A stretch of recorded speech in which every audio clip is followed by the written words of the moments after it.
السلام عليكم. السلام عليكم.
Bonjour, mesdames et messieurs. Aujourd'hui, on organise une conférence de presse dédiée à la guerre en Ukraine et le parallèle de la tragédie qui se passe aujourd'hui, la guerre qui se passe aujourd'hui en Ukraine et la tragédie et la guerre tchétchène. Étant donné qu'on est dimanche, on constate qu'il n'y a pas beaucoup de journalistes qui sont venus. Pour cette raison-là, on va raccourcir notre programme au lieu d'aller. Donc, au début, la conférence de presse était prévue de 9h à 13h. On va consacrer 1 heure ou 1h30 maximum à la conférence de presse et après, on poursuit avec une réunion générale en Tchétchène. Donc, ça c'est une petite remarque d'introduction. Donc, pour quelques minutes, on commence notre programme.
On commence notre conférence de presse.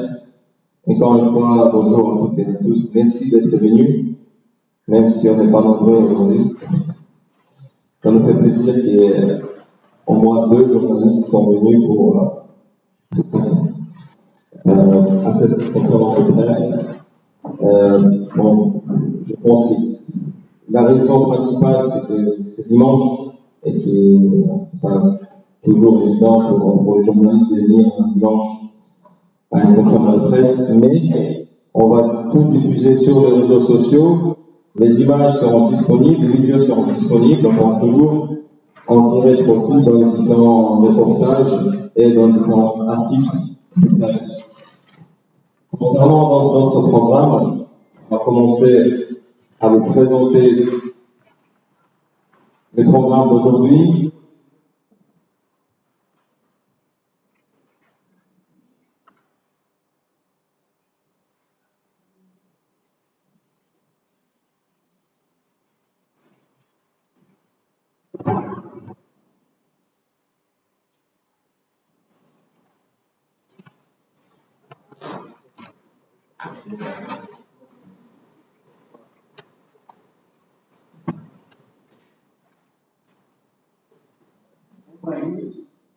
Онлайн YouTube, да. Я лучше YouTube.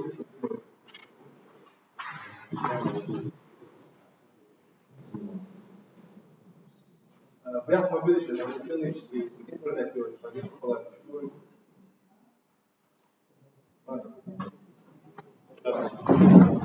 Je me permets de rappeler tout d'abord que cette conférence de presse est organisée par l'Assemblée des Tchétchènes d'Europe, l'association Bac Marceau. Avec nous sont présents les représentants des personnes désignées par le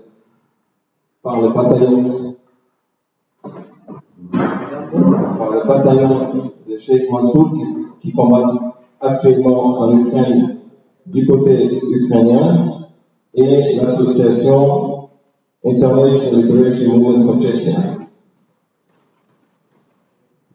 Donc, je vais vous présenter aujourd'hui les différents intervenants. Donc, tout d'abord, Souleimanov Djambourat, qui est donc fondateur de l'Assemblée des Tchétchènes d'Europe et de l'association Bac Marceau. Ensuite, à ma gauche, Anzor Maskhadov, qui est le fils du président de la République tchétchène d'Ichkérie, tué par les Russes, Aslan Maskhadov. Ensuite, plus loin, Aslan Boltazalir, qui est le coordinateur de l'Assemblée des Tchétchènes d'Europe. Vous avez le nom sur la présentation. Donc, tout d'abord, on se permet de commencer cette conférence de presse par un vidéo très symbolique et très signifiant pour nous tous, pour tous les Tchétchènes. En 2017, au centre de Kiev, un grand drapeau de la République tchétchène d'Ichkérie a été déployé et l'hymne national tchétchène a été chanté. On va commencer par cette vidéo-là.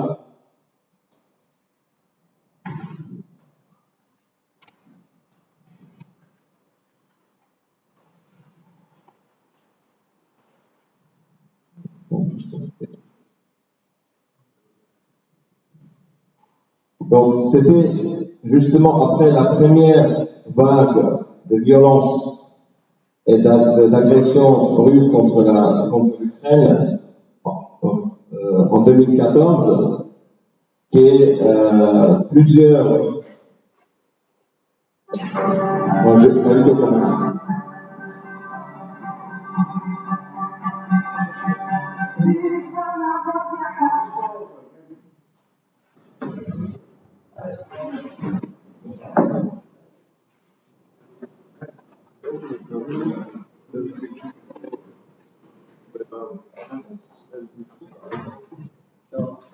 Видео сюжет, канал Дэйвид.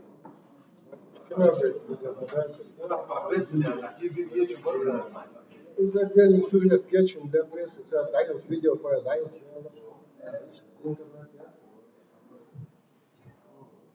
И киношек,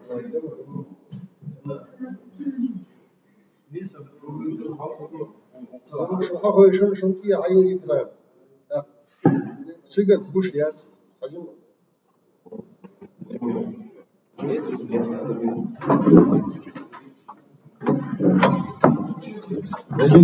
بيحكوا عن بيعطي رسالة مباشرة للحياة وشوفين شو بشكل إحنا تصل بين الناس واحد شو حق نحق الآن وشوف هذيك اليومين شعب كشديد وقت الأورجانيزاسيون دي كيف تتبعوا عن شو إحنا بعد وكيف يرجع شو هو بيعمل وزمان إذا الله كيف يبغى وإحنا تصل بيحكوا يقولون Donc, encore une fois, je reviens à notre vidéo. En 2017, les combattants tchétchènes qui combattaient déjà à l'époque du côté ukrainien, en accord avec les représentants du gouvernement ukrainien, ont organisé cette manifestation où un grand drapeau tchétchène a été déployé au 15 centre du Kiev. Justement, au même endroit où il y a eu la révolution de 2014 du Maïdan ukrainien.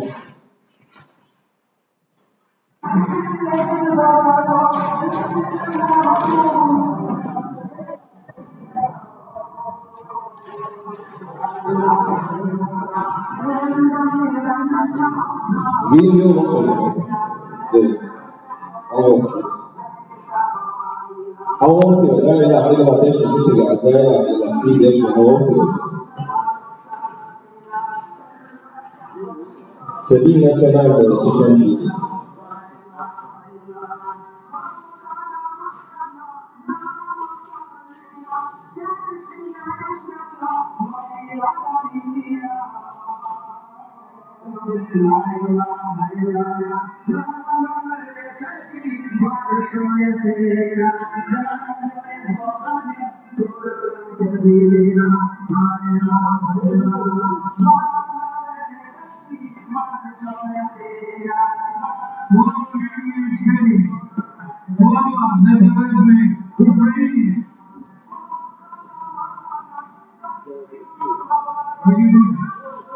Величезний прапор вільної історії на Майдані Незалежності України.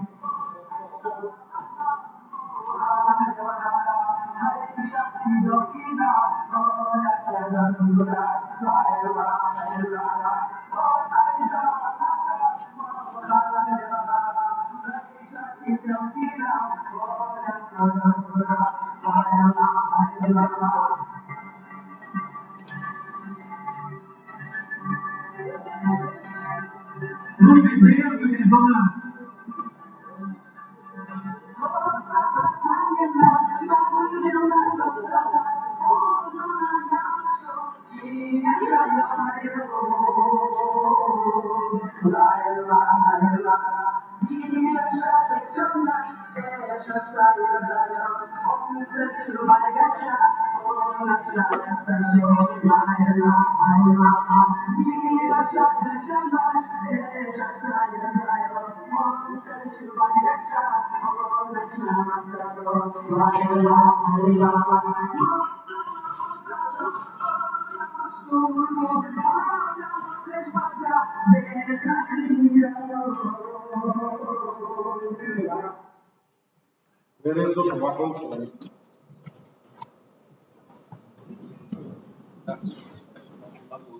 Donc, à partir de c'était quand même un élément très symbolique et il souligne la collaboration entre les Tchétchènes qui aident en Ukraine la résistance ukrainienne. Je passe la parole à Souleymane Djamboulat qui va faire un compte rendu de sa visite à l'Ukraine qu'il a fait récemment au mois de mars. Au mois de mai, excusez-moi. Donc, Souleymane Djamboulat et aussi Anzor Mastadov, tous les deux ont visité l'Ukraine et ils vont, entre autres, dans leur discours, faire un compte rendu de leur visite et vont nous faire part de tout ce qu'ils ont vu là-bas. Atmosfēra salmāšanu, es dzirdēju, ka un это французский пресс уже вот прямой передача, персонально Петр он был хочет его журналист пресса и жигали что это было общественный был судя что был раз сейчас мы видели как 2014 года, но события начались в Украине в 2014 году в связи с оккупацией части Украины, это полуострова Крым и двух областей, Донецка и Луганска. Донецкой и Луганской области. И чеченцы, будучи первой жертвой российской агрессии в новейшей истории, как никто другой, понимая сущность имперской российской государственности, они первыми откликнулись на эту беду, и те наши добровольческие батальоны ОПД «Кавказ», общественно-политическое движение «Кавказ», которое проявило инициативу для создания этих батальонов на территории Украины, они проявили свою прозорливость, и сегодня мы видим, что вот это сотрудничество, скажем, с Украиной, наших активистов политических, ветеранов нашей активистской политики сегодня имело резонанс. Потому что если бы не было заложено основы в те годы, сегодня мы столкнулись с бедой, когда чеченский фактор российской имперской пропаганды используется против самих чеченцев. И еще раз это является одним из актов подавления чеченской воли к независимости. Чеченцы начали выставлять как самостоятельную военизированную силу, оккупирующую Украину. И благодаря тем усилиям, которые были приложены нашими политиками, общественными деятелями, военными добровольцами, сегодня мы смогли на информационном поле доказать всему миру, что чеченцы являются борцами за свою независимость, что они не являются путинскими пехотинцами. И поэтому, прежде всего, я хочу поблагодарить тех наших политиков и наших добровольцев, которые были у истоков этого. Сегодня мы уже пожинаем плоды вот этих действий. Мы видели на экране, как был в центре в последующем при активном участии павшей смертью героя Амина Алиева, я хочу помнить сегодня ее имя, был развернут учительский флаг на центральной площади Киева. Это очень знаменательно и важно для нас сегодня. Это становится сегодня намного важнее, чем тогда это нам виделось. И в мае месяце, уже в апреле месяце в Украине с пилотами исламом, я тогда уже правительным приглашением приехал в мае месяце. Мы сегодня намерены коротко рассказать впечатления от нашей поездки, встречах, которые мы там провели, вообще того, как ситуация видится изнутри при поездке в Украину. И хотелось бы еще также коротко привести аналогии, которые прям чаще напрашиваются между войной в Украине, между агрессией России в Украине и агрессией России в Чечне. Я постараюсь говорить об этом коротко, чтобы не утруждать нашего пресс-секретаря Шамиля Абакова с переводом для французской прессы. Шамиля, если я коротко закончу, или если хочешь частями. Давай, хорошо.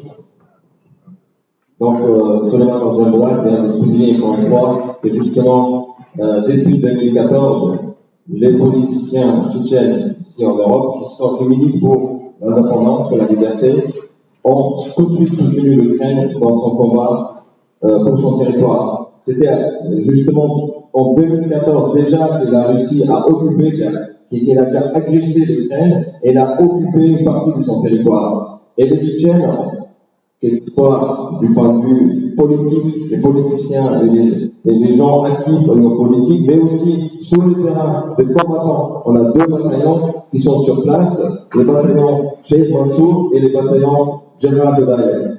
Les deux ont soutenu les Ukrainiens et aujourd'hui, on voit que cette action de soutien à l'Ukraine à l'époque était très significative pour nous parce que dans cette guerre-là, dans la nouvelle guerre, on essaye de présenter les Tchétchènes comme une force à part qui soutient le régime de Poutine. Donc, à travers des actions du pouvoir local en Tchétchénie pro-russe, aujourd'hui, dans les médias occidentaux, on présente les Tchétchènes comme faisant partie d'une genre de coalition contre l'Ukraine. Ce n'est pas vrai du tout. La Tchétchénie, actuellement, est occupée et fait partie de la Russie.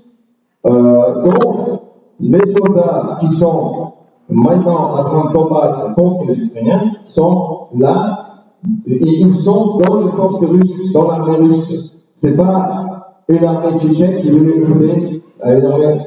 Et aujourd'hui, c'est très important que par leur aide, par leur soutien sur place, sur le terrain, on a pu changer l'image des Tchétchènes. Et je voudrais à remercier tout d'abord tous ces hommes politiques, tous ceux qui étaient actifs dans ce sens-là au niveau politique, mais surtout aussi tous ceux qui sont sur le terrain en train de combattre. Voilà, et l'action qu'on a dit tout à l'heure, le déploiement du grand drapeau tchétchène, c'était une action d'une dame qui s'appelle Amina Okouiva, qui faisait partie de la résistance ukrainienne et les Tchétchènes avec son mari. Elle était dans la résistance ukrainienne depuis 2014.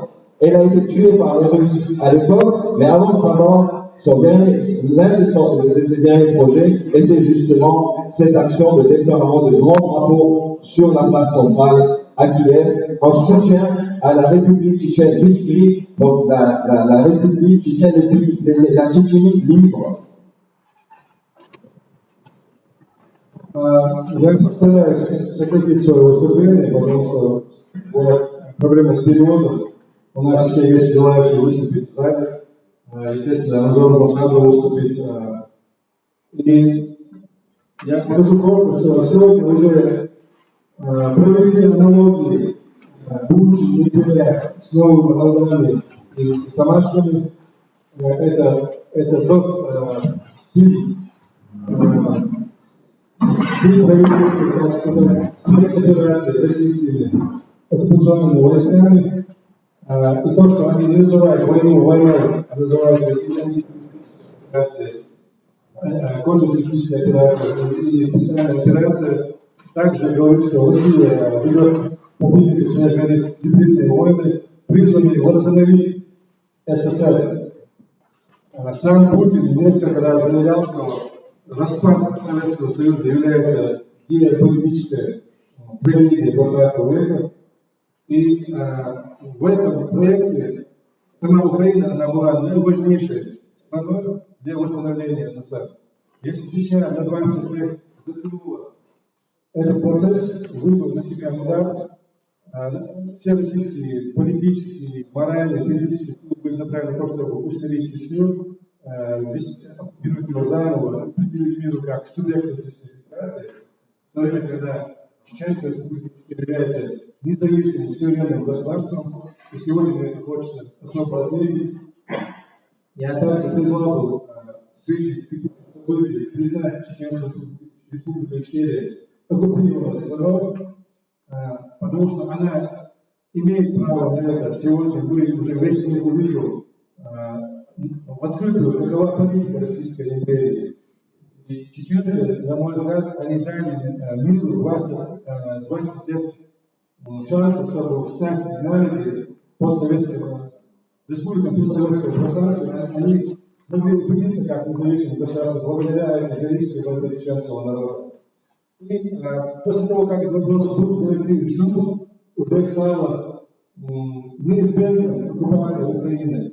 С 2004 года, когда украинский народ на Первом Майдане изъявил развиваться действительно независимой нацией, ведущей самостоятельную национальную политику, и именно в это время этот год пришелся на то, что основное чеченское сопротивление было сломлено, и все это перешло в партизанскую фазу. Для России, для самого Путина, вопрос оккупации Украины, он для самого сложен. Это был сложный вопрос времени. Открытый процесс начали в 2014 году, и в этом году, 24 февраля, Россия проявила открытую агрессию. И сегодня в этой связи распад СССР, он состоялся из подписания Беловежского договора, где ключевую роль играли Союз Советской Республики, Российская Федерация, Украина и Белоруссия. Мы знаем, в прошлом году события, происходившие в Белоруссии, то есть вопрос Белоруссии также был закрыт. И Россия параллельно подступила к заключительному акту о создании СССР-2, актом оккупации в гибридной войне Украины. именно гибридной, потому что Россия не называет войну войной, называет ее спецоперацией. Вот это не политические события, тот фонд, который я обрисовал. А чеченцы, вот есть сегодня в мире много экспертных групп. Есть отдельно взятые именитые эксперты. Но я хотел бы сказать, что любой чеченец, простой гражданин может являться экспертом по России, потому что чеченский народ проносит в себе такую тяжесть внешней политики России, что он уже интуитивно чувствует то, что намеревается делать Россия. Именно поэтому в 2014 году чеченские добровольческие отряды, чеченские политики оказались на территории Украины, постарались в силу своей возможности подготовить украинское руководство, украинский народ к неминуемой оккупации Российской Федерации. Я не хочу сегодня повторять уже многократно заявленные вещи о том, наших параллелях. Антон Мусаев сегодня выступит. Я предоставлю ему эту возможность провести какие-то параллели, высказать увиденном там. И вот на этом я хотел бы сегодня завершить свою вступительную речь. У нас в зале сегодня сидят уважаемые гости, Сергей Гусатов, который приехал из Украины, консультировал украинских политиков по поводу предстоящих для Украины тяжелых времен. У нас есть представитель ОПД Кавказа Имран Нахаев в этом зале, он также, надеюсь, выступит. У нас есть также депутат первого чеченского парламента Махмуд Депутатов. И я надеюсь, что все эти наши гости сегодня выступят также по теме параллели Украины и Чечни. И спасибо вам за внимание. На этом я завершаю свое выступление. Я слушаю Масана. Je vais essayer de résumer en bref.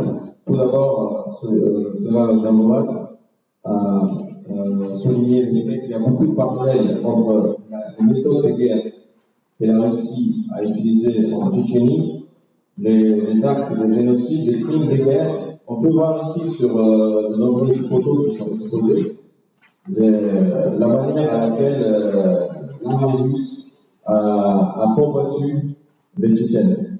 Entre guillemets, combattu.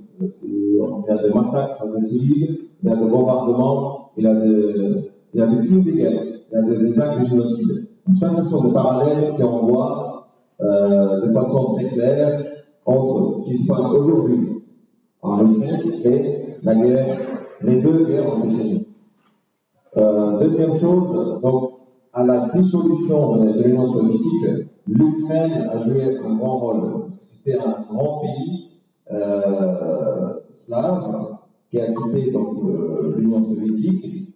Et c'est justement parce que les Tchétchènes ont déclaré leur indépendance et que la Russie a commencé la guerre en Tchétchène que les autres républiques anciennement soviétiques ont eu la possibilité de se développer pendant 20 ans, de renforcer leur indépendance. Parce que le temps que la Russie a géré la Tchétchénie, elle n'a pas eu le temps, militairement, de gérer les autres républiques, parce que l'idée de reconstruire de nouveau l'Union soviétique, donc l'Union soviétique de numéro 2, était déjà là tout de suite après la dissolution de l'Union soviétique numéro 1.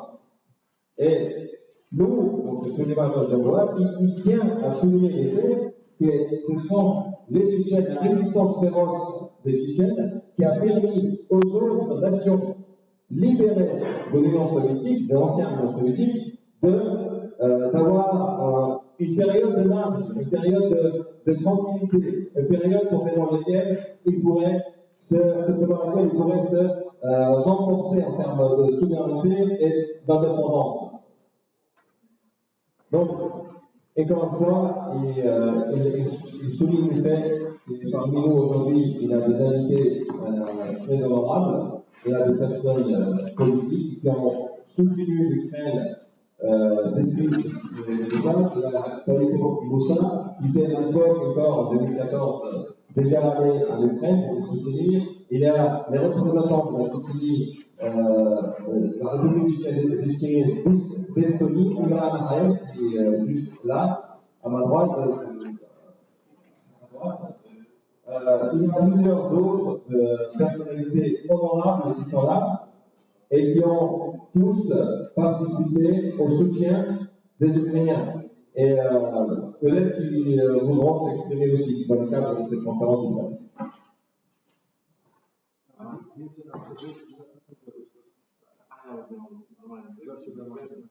Maintenant, on va passer la parole à Anzor Masradov, et encore une fois, il est fils du président de la République tchétchène d'Itchérie, Hassan Masradov, qui a été élu par le peuple tchétchène après la victoire dans la première guerre, élu de façon démocratique. Les élections ont été approuvées et validées par les pays, par 50 pays de l'OSCE.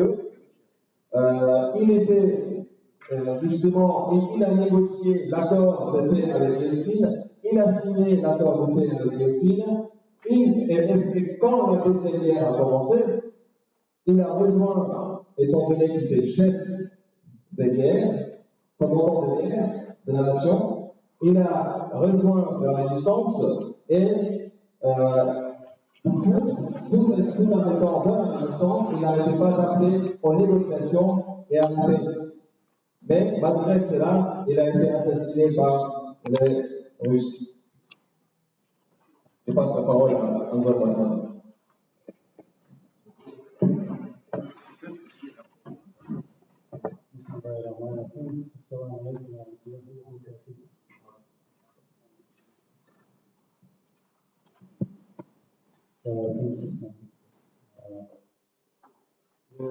Буду говорить на русском английском языке. Я думаю, что он часть формулация самого эфира.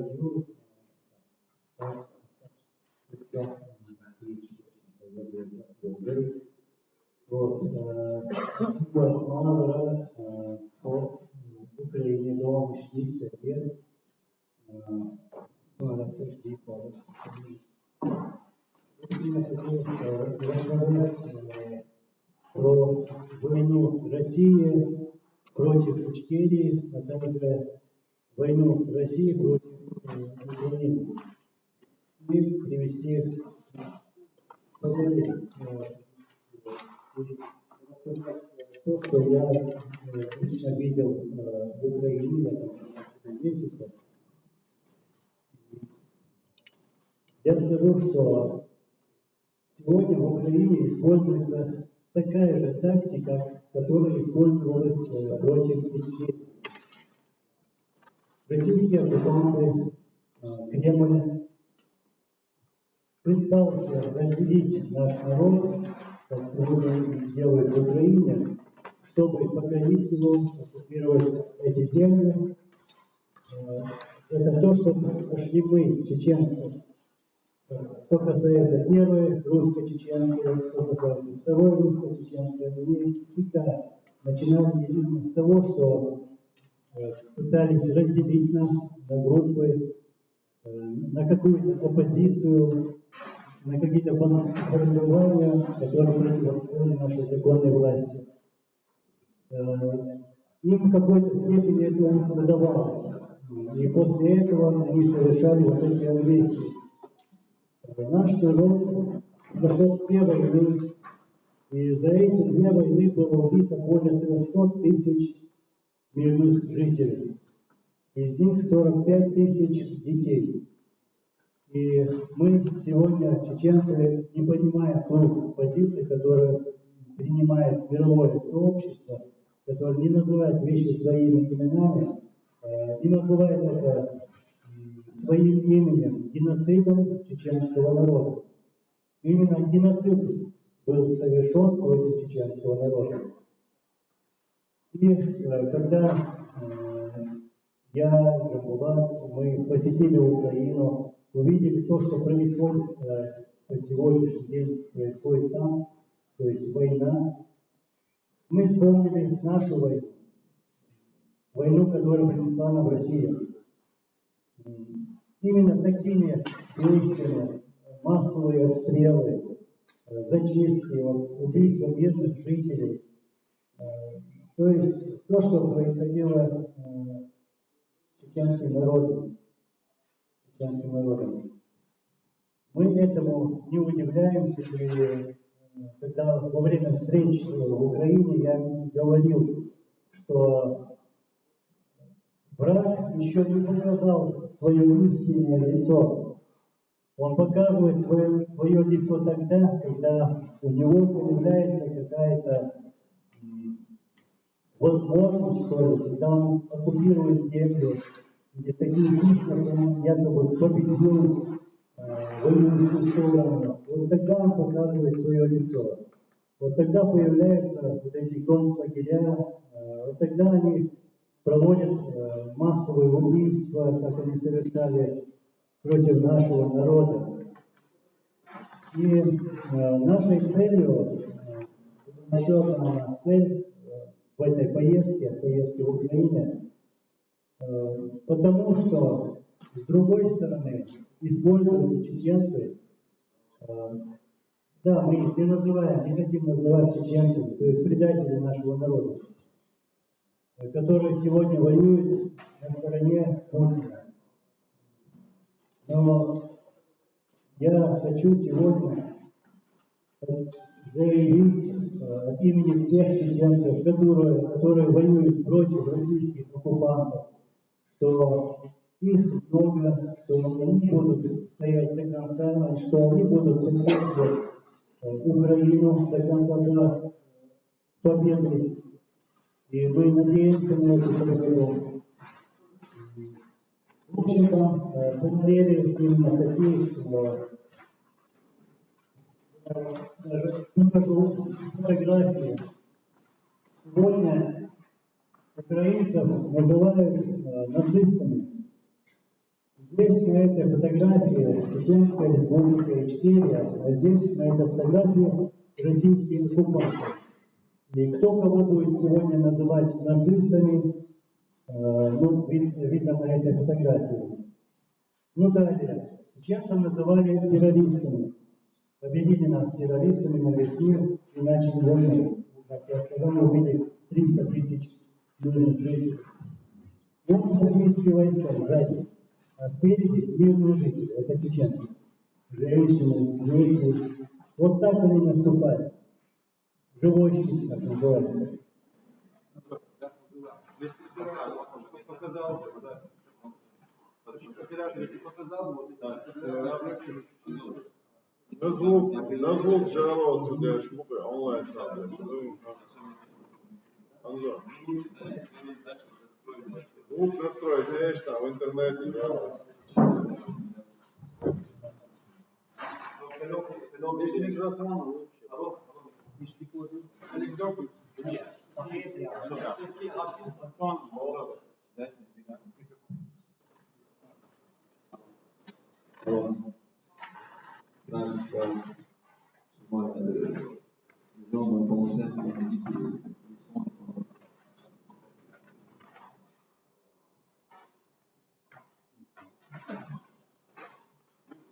Alors, так лучше? Так, пускай там его перескажут, слышно, нет? Подтвердите прием в комментариях. Звук хороший. Я рекомендую, как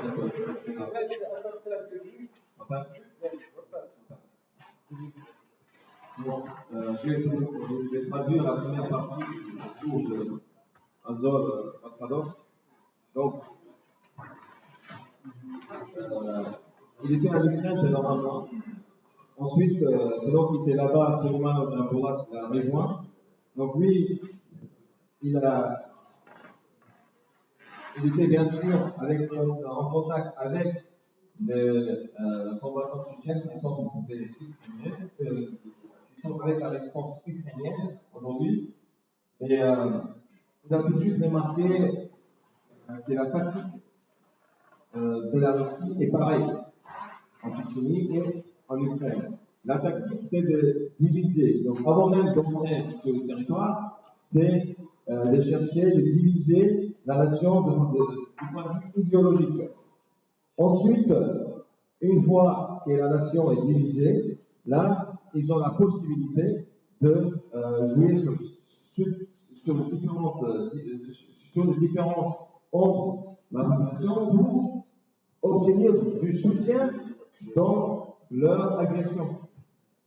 Ça, c'était pareil à l'Ukraine. Ils voulaient d'abord diviser. Ensuite, donc, pour ce faire, ils soutiennent des groupes différents qui sont pro-russes. Et ensuite, une fois qu'ils entrent avec l'armée, ces groupes sont censés de soutenir et de leur préparer le terrain. En Tchétchénie, plus de 300 000 civils ont été tués. Parmi eux, plus de 40 000 enfants.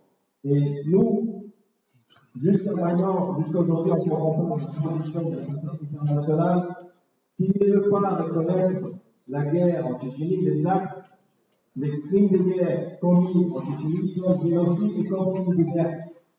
Nous ne comprenons pas cette attitude de la communauté internationale à vouloir toujours pardonner et à vouloir toujours minimiser ce qui a fait la Russie en Tchétchénie.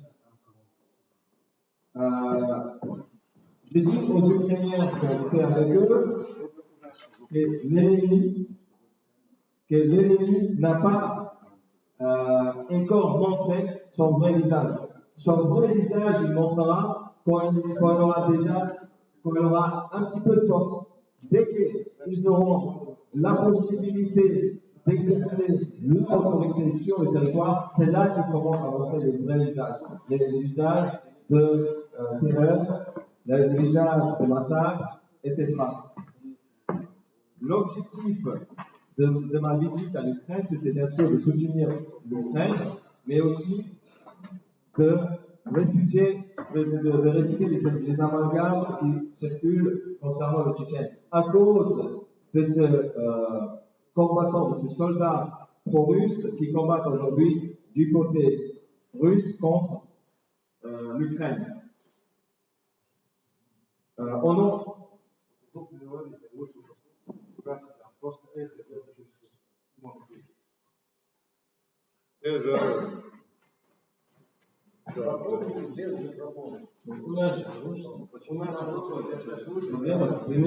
Акустика плохая, возможно, это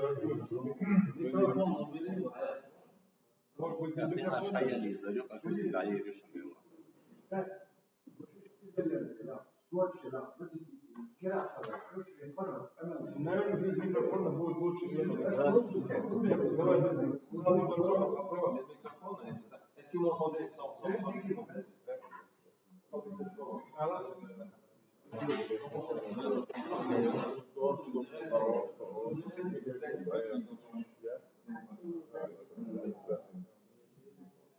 Au nom de combattants qui sont en Ukraine, un seul ambassadeur qui dit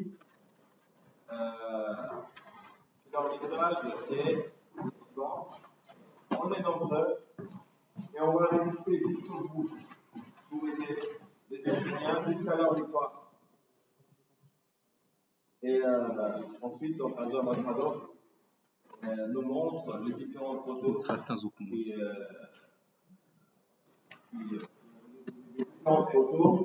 de crimes de guerre de l'armée russe en Tchétchénie.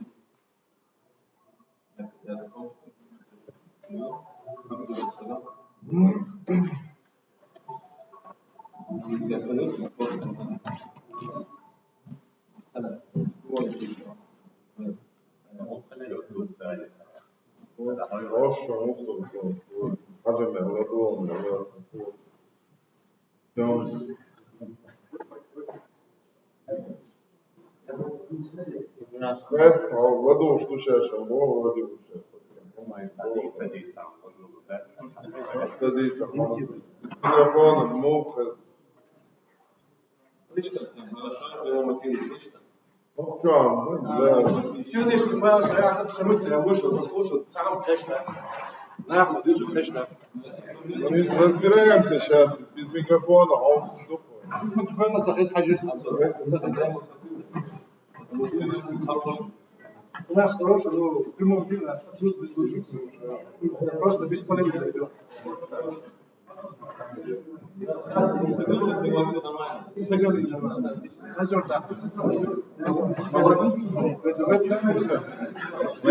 Лучше слышно, да? Веб-камера, у меня микрофон слабый. А, ноутбук? Тогда вообще плохо будет. Почему ты не выбрал камеру? Да, может, телефон у тебя.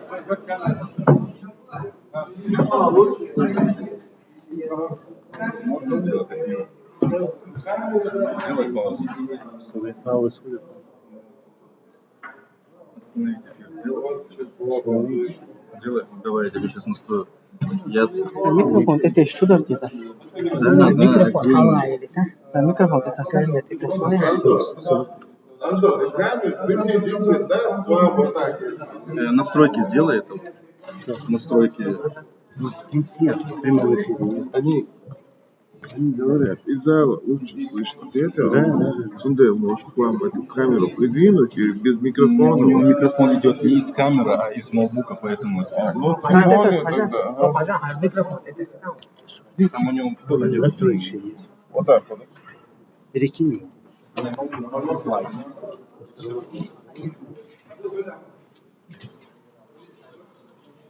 Юбка хватает, да?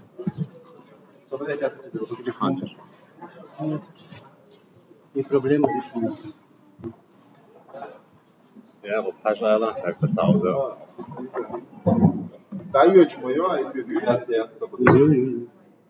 Картинка есть. Я чья? Эфир. Раз, два, три. Мой звук. Вот теперь четко, Ага. Дикий был. Да. Можно еще сдвинуть. Слава. Да.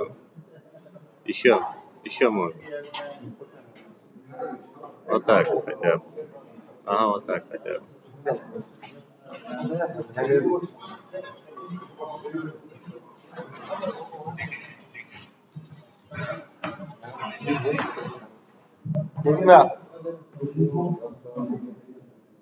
Надо продолжать. Да, давайте. Кегина. Sagli možemo od sada dati من دوشون от бахтишна она обязана بعيش Шамиль, гол харицуна. Так звук, ходьба начнется, звук вообще будет приглушен. пойти взять бутылки Ну, Хаилу, да, все. Прямо. Уже закончили. Закончили уже, дикий звук. Восстановили уже. Да. Продолжать надо. И уджем было. Дикий звук. Они насчет интервью уже говорят. Да, или акадейцам, да. Алхамдулилlah. Продолжаем нашу программу.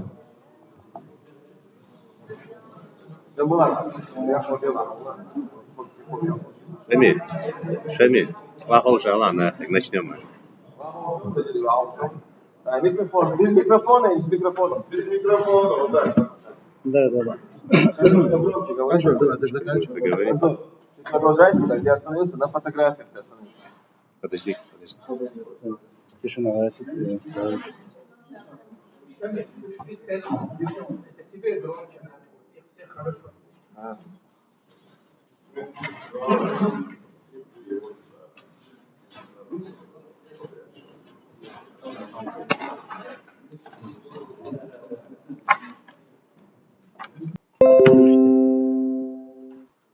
Сейчас, да, я рассказывал про фотографию, мне было с микрофоном тяжело говорить, но оказывается так лучше. В общем, эти фотографии сделаны в Ичкерии. И то же самое происходит сегодня в Украине. Никакой разницы, что происходило у нас, происходит сегодня в Украине. И цель нашей поездки в Украину, да, у нас было много целей. Одна из них показать, что чеченский народ стоит и будет стоять рядом с Украиной, и будет стоять до конца, до победы. Сегодня я привез фотографии в этой стороне. Вот. Это военные преступления, это геноцид чеченского народа, женщины, дети, старики. И как видно, российские оккупанты, российские мародеры. Такая же картина сегодня происходит в Украине. И мародеры, и убийство мирных жителей. Это их цель, это методы, да, получается? Да, мы всему миру показали, как умеет воевать российский солдат, российский оккупант. И когда он не может побеждать в боях, он совершает такие преступления, то есть мстит мирному населению. Вот почему сегодня стерт город Мариуполь и другие населенные пункты. И вот почему сегодня российские оккупанты обстреливают ракетами все города Украины, гибнут мирные жители.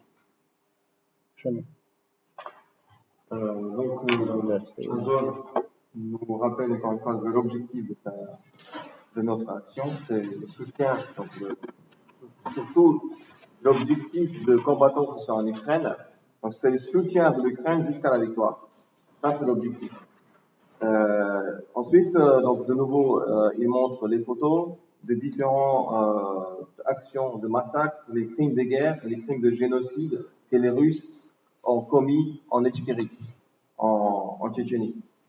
L'armée russe a montré à tout le monde en Tchétchénie comment elle peut, ses capacités de mener une guerre.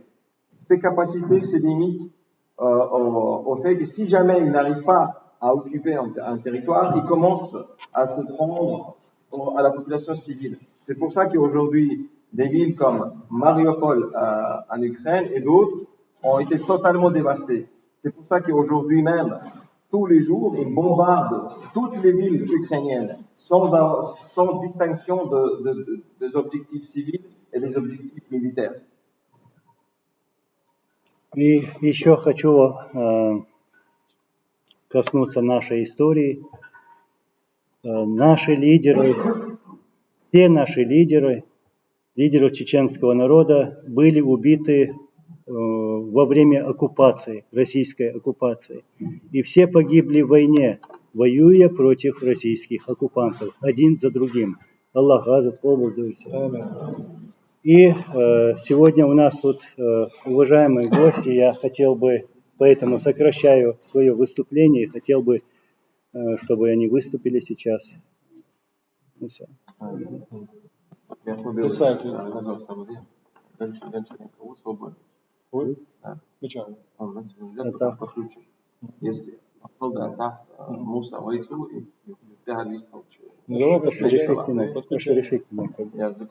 Разъясни тоже французскому. Раскмата да визари, шами раскмата дила. Для эфира это не слышно было сейчас. То, что я сейчас сказал. Коротко скажи, что он может подключиться на французском. Donc on va essayer de nous mettre en contact avec le député du Parlement, Alexei Goncharenko. Il était la semaine dernière, donc la semaine dernière, cette semaine, début de semaine, il était à Strasbourg, il était au Conseil de l'Europe. On a échangé avec lui. Lui, il est intervenu à l'Assemblée et il a soulevé justement les crimes de guerre russes au Caucase du Nord. Et là, il est en contact avec nous. Et si tout se passe bien, si la connexion le permet, on pourra le contacter par vidéoconférence. На русском тоже, да? Мы сейчас постараемся выйти на связь с Алексеем Гончаренко. Напомню, что Алексей Гончаренко – это депутат Верховной Рады Украины. Он был на этой неделе, значит, здесь в Страсбурге перед Советом Европы, проводил митинг мы с ним общались.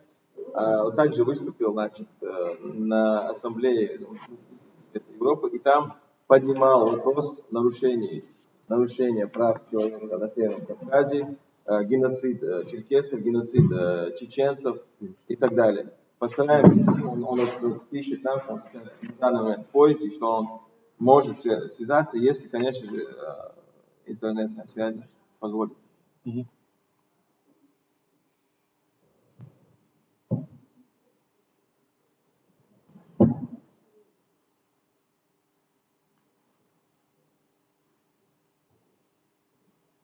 Шамиль, пока идет подключение, я пару слов скажу. Все равно у нас время как бы свободное. Я надеюсь, что меня хорошо слышно. Вот у нас на фоне вы видите баннеры, да, вот здесь все они не видны, но видно вот Сталин, скотные вагоны, высылка чеченцев. И вот эта картинка, я хотел бы, мне напомнил о том, что сегодня чеченский народ и украинский народ, они имеют единство судеб в борьбе против Российской империи. Украинский народ в 30-е годы подвергался не единожды голодомору. Это был целенаправленный акт геноцида против украинского народа. И также чеченцы в 40-е годы был депортирован в Среднюю Азию, Казахстан, и половина народа полегло от холода и голода в этих морозных степях. И с тех пор можно сказать, что та история, которую мы сегодня наблюдаем, те параллели, о которых сегодня говорил Анзор Масхадов, что они уходят вглубь и начало 20 века. А если проследить и дальше, я уверен, что есть параллели и в 19 веке, и ранее этого. И я хотел бы заключительно сказать, что как политическая нация, украинцы и чеченцы, они сверстники. И, можно сказать, они побратимы в своей беде, которая настигла их в одинаковой мере. Это наиболее два упорных борца против российской имперской сущности. Сегодня мы должны это осознавать, это должно нас сплачивать и укреплять нашу совместную борьбу против нашего общего врага. Вот это также хотелось бы отметить, пока Шамиль наводит связь с Гончаренко. Не удается? Пока не на связи, и pas encore connecté, dès qu'il sera disponible. On va faire le nécessaire. En attendant, il sera discuté avec le cheminement dans un bois. Ici, vous voyez des images donc, qui concernent l'histoire du peuple, donc, la déportation de 1944, les deux guerres, etc.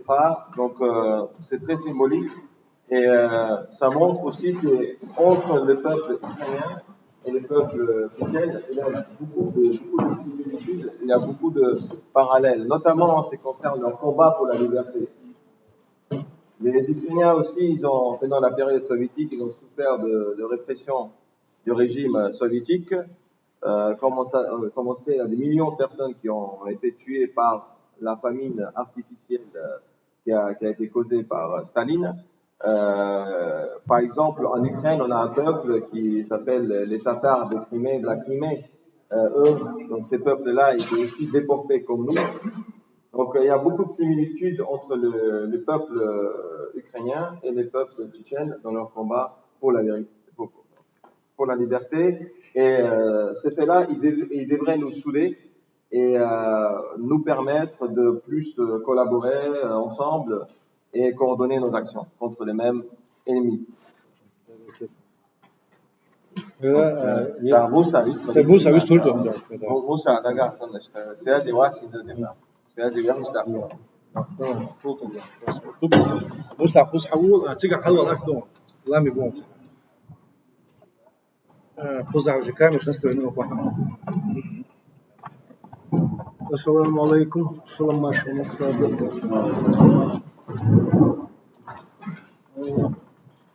جنبلاك شملش انزور سلادول شخنا شايخ أمالدر غاز قمة تعديق ده البرد بنيت صندل أس غاز قمة تعديق ده أمال نعم والله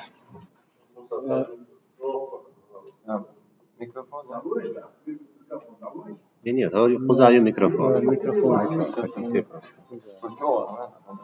В 2008 году, по-моему, или в 2007 году в Париже на Страсбурге 23 февраля Там собралась большая группа наших соотечественников, в том числе были и представители французской общественности.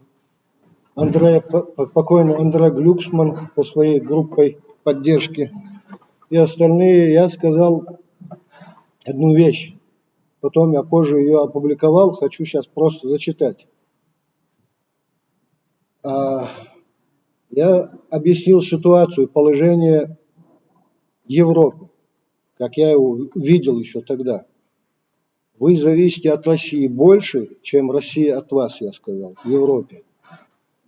Ваши СМИ скупают ГБшные олигархи, которые будут облагораживать политику Кремля и подрывать доверие граждан Евросоюза к собственным правительствам. Вы попали в нефтегазовую зависимость, фактически в капкан Лубянки. Вы строите на территории России предприятия, которые завтра могут быть у вас конфискованы.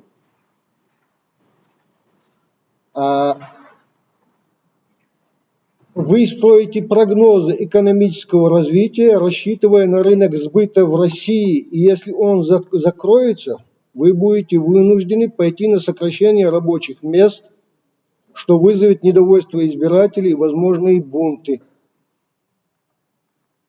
в Европе. Акции ваших предприятий скупают они же, ГБшные олигархи. И в один прекрасный день они могут сбросить их и обанкротить европейские предприятия. А Кремль возместит этим ГБшным олигархам их потери, сравнительно небольшие. Но оставшиеся без работы граждане стран ЕС пойдут с протестами не к Кремлю, а к своему руководству, требуя их отставки.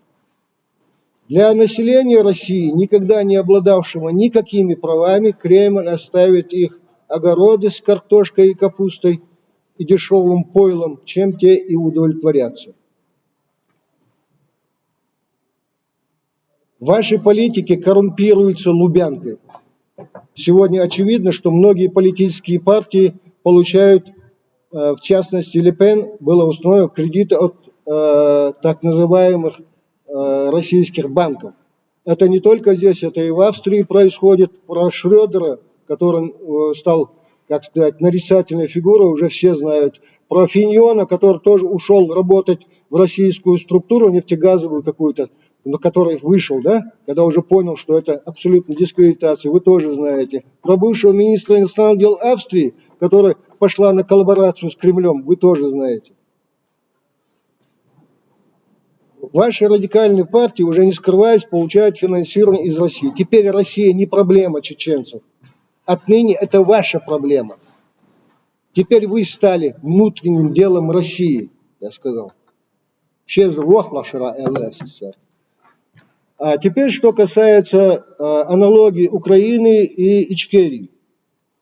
К сожалению, украинская сторона не увидела уроков в войне России против нас.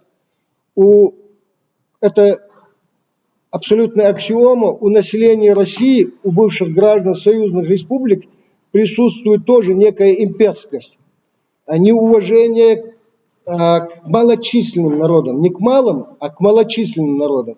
Это гигантомания, да? Вот если народ многочисленный, значит он лучше, чем малочисленный народ. И они не заметили, что на территории именно Чеченской республики Ичкерия обкатывались те технологии, которые позже были перенесены, в том числе и на территорию Грузии, и потом пришли в Украину. В чем были аналогии? Крым – это отдельная тема. Крым никогда Россия не скрывала, называла своим, и украинское население, и руководство знали и слышали об этом, не предприняли никаких мер с целью защиты. Наоборот, с момента обретения независимости Украина усиленным образом разоружалась. Усиленным образом. Они ликвидировали свой ВПК. Они убирали свои... Да, я доскажу. Подключи просто звук тише, сделай у него шами. Украинское ВПК уничтожалось. Кто не знает, Украина входила и входит, по-моему, до сих пор в десятку мировых экспортеров вооружений. И когда просят летальное оружие, летальное это означает то, что убивает. Даже пистолет это летальное оружие. Даже лук со стрелой это тоже летальное оружие. Это травмат там и остальные, это не считается летальным оружием. Понимаете? У них имелось производство танков, у них имелось производство БТРов, у них производство БРДМов и остальной бронетехники, у них имелось производство ракет, они производили очень хорошие ракетные системы, у них было авиастроение, вся эта промышленность была под шумок, под ликование, под победные рапорты, она была разрушена. Сегодня Украина находится вот в таком положении, что вынуждена просить у Запада оружие. А аналогия с нами, у нас не было ВПК, это мы все знаем, у нас было только трофейное оружие, то, что мы могли либо забрать у убитого врага, либо купить у этих пьяных офицеров. Больше у нас ничего не было. У нас не было тыла, как у Украины. У нас даже с территории Грузии вылетали нас бомбить самолетом. Вы это помните. И у нас была моральная поддержка всего человечества, всего нормального человечества, да, которые душой там переживали за нас, видя, что с нами происходит. Но больше ничего не было. А сегодня украинский бюджет, он восполняется за счет западных там каких-то вливаний, субсидий и так далее. Украина сегодня лишена и бюджета собственного. У нас этого не было, у нас даже бюджета не было. У нас было только то, что там наши бизнесмены, активные парни, которые работали по всему миру, привозили и давали деньги на продолжение сопротивления. Аналогия была в том, что когда у нас захватили, создали на территории Надтеречного района вот этот анклав, который не подчинялся центральному правительству, вот это и был наш Донбасс. Ты продолжишь выступление, это просто Через Викторович подключился сейчас. Можно? Давай. Муса сейчас продолжит выступление. У нас просто сейчас проблемы. Нет, ты можешь продолжить. Просто сейчас мы подключим Гончаренко, и потом он продолжит свое выступление. Давай.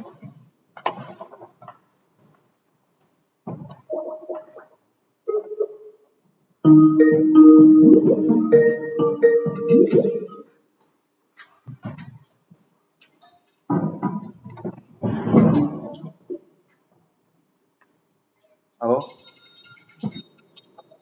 Алексей? Здравствуйте, Алексей. Да. Добрый день. Здравствуйте. Значит, мы вас подключили через видеосвязь, через проектор вас все видят. Значит, здесь присутствует в зале, мы вас представили, предварительно представили ту работу, которую вы проводите, в частности, за чеченский народ и за его противостояние. Теперь, значит, в зале присутствует несколько журналистов французских, а также множество наших соотечественников. Даю вам слово. Здравствуйте. Я прошу прощения, включаю маски, я нахожусь в поезде. Вот уезжаю, собственно говоря, из Страсбурга после сессии парламентской ассамблеи Совета Европы. На этой сессии была важная резолюция принята решение по поводу всей ситуации в Северном Кавказе и прав человека там. И решение, конечно, тут говорят о том, что там полностью установлен средневековый режим, другого закона нет, и бандиты убивают, насилуют людей. Все это делается режимом во главе с коллаборантом, предателем Рамзаном Кадыровым. По моему предложению внесена специальная справка обращения ко всем странам-членам Совета Европы о введении персональных санкций против Рамзана Кадырова и его окружения. Проголосована была резолюция единогласно. Ну вот это последняя новость, собственно говоря, из ПАСЕ. Также мы в парламенте Украины создали межсекционное объединение за свободу Кавказа, в Академии сельского города. И цель нашего объединения тоже помочь в борьбе за свободу народам Кавказа. Ну и уже первым проектом постановления члены нашего межсекционного объединения внесли проект постановления о признании геноцида черкесского народа, который произошел в 19 веке. Вот, собственно говоря, скажем, последние новости и информация, которой я могу с вами поделиться. Российская империя является тюрьмой народа, безусловно. И, конечно же, как сегодня осуществляют геноцид против украинцев, такой геноцид они осуществляли против, в том числе, чеченцев. За последние только меньше чем 100 лет уже дважды, в середине прошлого века и в конце прошлого века, начале этого. Поэтому, конечно, наша задача сделать все возможное, чтобы эта зомби-империя перестала существовать. Я переведу ваши слова на французский язык присутствующим. Donc, Alexei Goncharenko, il est actuellement dans le train il est en train de quitter Strasbourg justement après sa visite du Conseil de l'Europe. Il nous rappelle les actions qu'il a menées.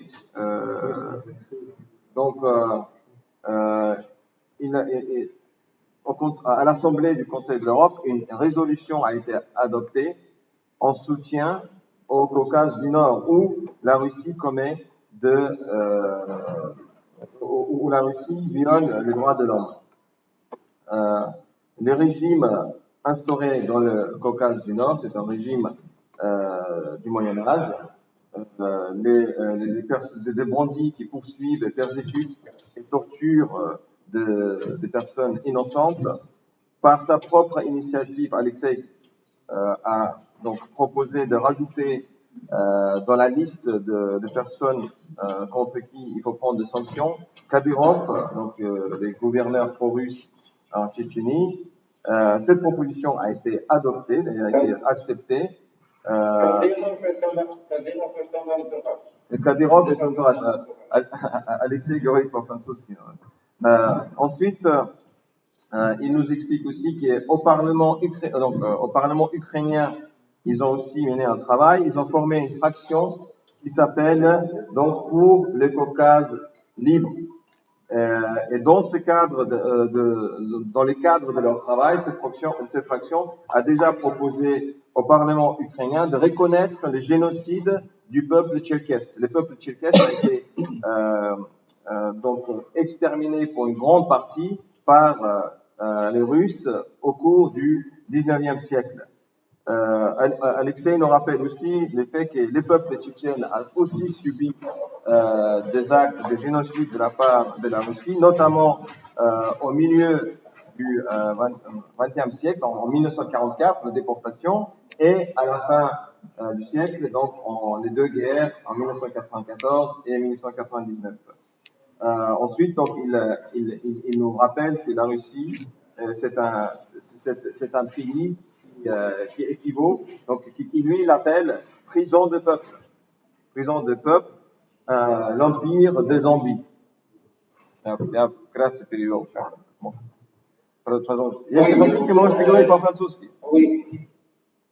Merci beaucoup. Mon français n'est pas parfait, mais je peux aussi parler en français. Je voudrais soutenir le peuple tchétchène et puis votre ami qui est maintenant dans cette assemblée. Et je suis sûr que le jour où Tchétchenia va être libre sera pas loin. Je suis sûr que cet empire terrible, l'empire russe, va détruire en très proche avenir. Merci beaucoup. Это на русский перевести.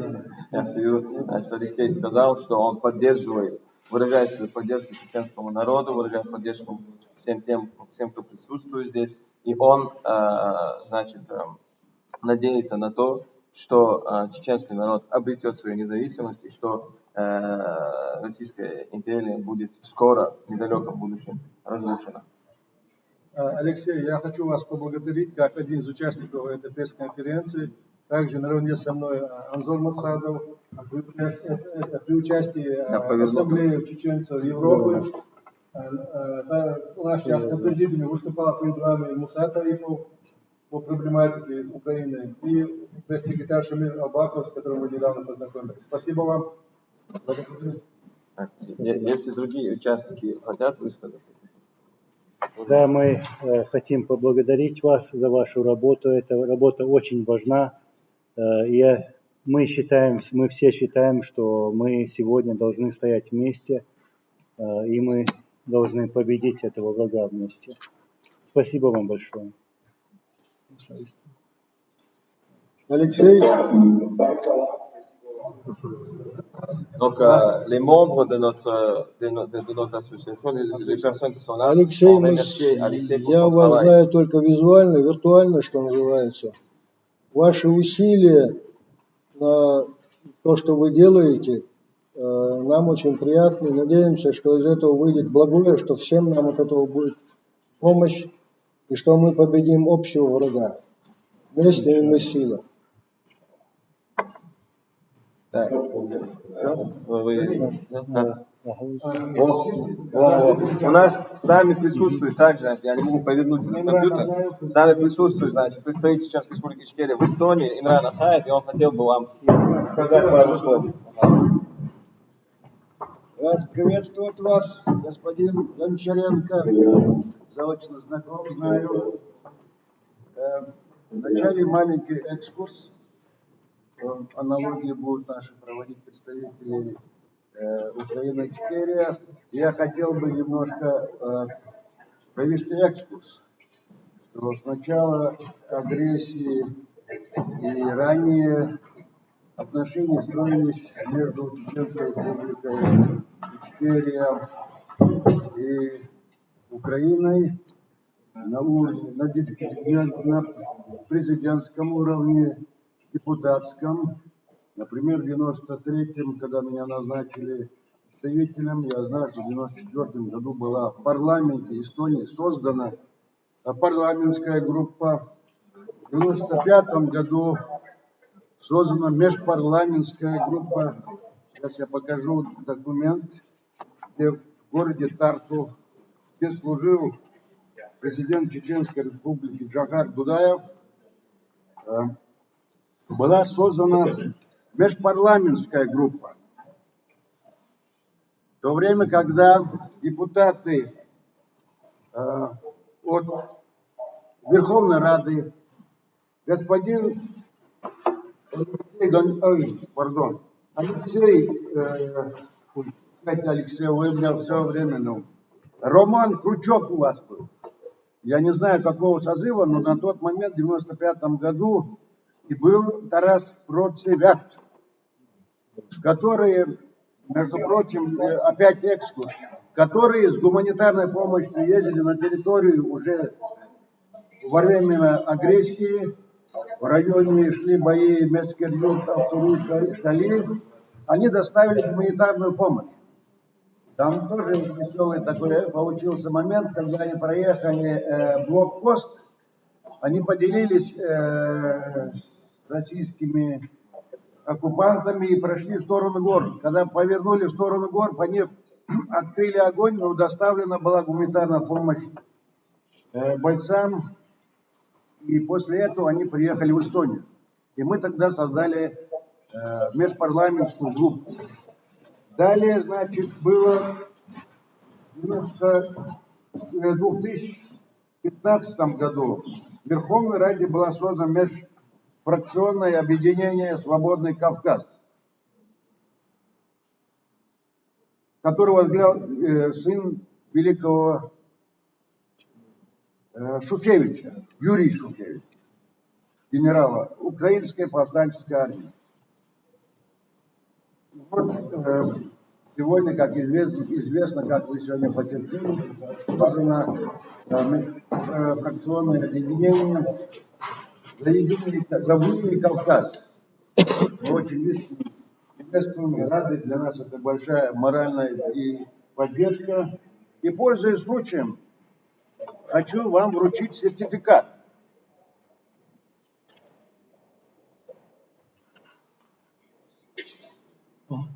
Вот она. Сертификат выдается с нашей благодарностью и хотим отметить наше уважение к вам за вашу помощь нашему народу, который борется за свободу, за права человека и суверенитет. Спасибо вам. Я думаю, друзья вам передают. И вам огромный привет передавали из Эстонии наши соратники, депутаты Риги Гогу. В том числе Тойва Терес. Всего доброго. До встречи. Алексей, еще одна просьба. Я был в мае месяце, как уже представили в Украине, и у меня была встреча с несколькими депутатами вашей Верховной Рады. Они знают, им были переданы наши пожелания, чтобы Чеченская республика Ичкерия была признана оккупированной страной. Мы понимаем, что сегодня в одночасье, что должны быть какие-то предварительные акты, прежде чем Чеченская республика Ичкерия станет независимым, признанным независимым государством. Но сегодня вы могли бы протолкнуть такой, я не знаю, проект, чтобы Чечня была признана как оккупированная страна. И это тоже дало бы нам очень такой моральный стимул в дальнейшей нашей борьбе и помогло бы, наверное, в том, чтобы мы признали Россию как агрессор не только в Украине, но и в других странах, которые предшествовали оккупации украинских территорий. Чечня является одной из таких стран, полностью оккупированной. Грузия частично оккупирована, как и Украина. Мы надеемся, что вы сможете провести в Верховной Раде Украины такой проект. Это такой наш... Я прочитаю, пришлют эти материалы, пришлите, я их с ними ознакомлюсь. Хорошо, все, договорились. Спасибо. Ну тогда, Алексей, мы больше зал покажем и больше не будем вас задерживать, вы в дороге все-таки. Сейчас нас пресс-секретарь. Спасибо вам также. До свидания. Показать зал. Алексей, я постараюсь показать, значит, публику, которая здесь собралась, чтобы иметь представление. Вот у нас здесь, значит, очень приятно. журналистов. Шамиль отметил, что есть депутаты наши парламента, представители ичкерийской политики, ветераны ичкерийской политики. Алексей, у нас в зале не так много гостей, как выйти, но здесь собрались очень представительные люди, которые представляли политику в прошлом ичкерийскую. Есть молодое поколение, но не так много журналистов. И у нас было намерение как довести до более широкого круга зрителей наши мероприятия. И сегодня мы также надеемся, что с вашей помощью все-таки личность публичная, вас смотрит много людей. И мы надеемся, что с вашей помощью мы также привлечем внимание к нашей сегодняшней конференции. Спасибо вам. Спасибо вам. До свидания. Успешной работы. Слава Украине.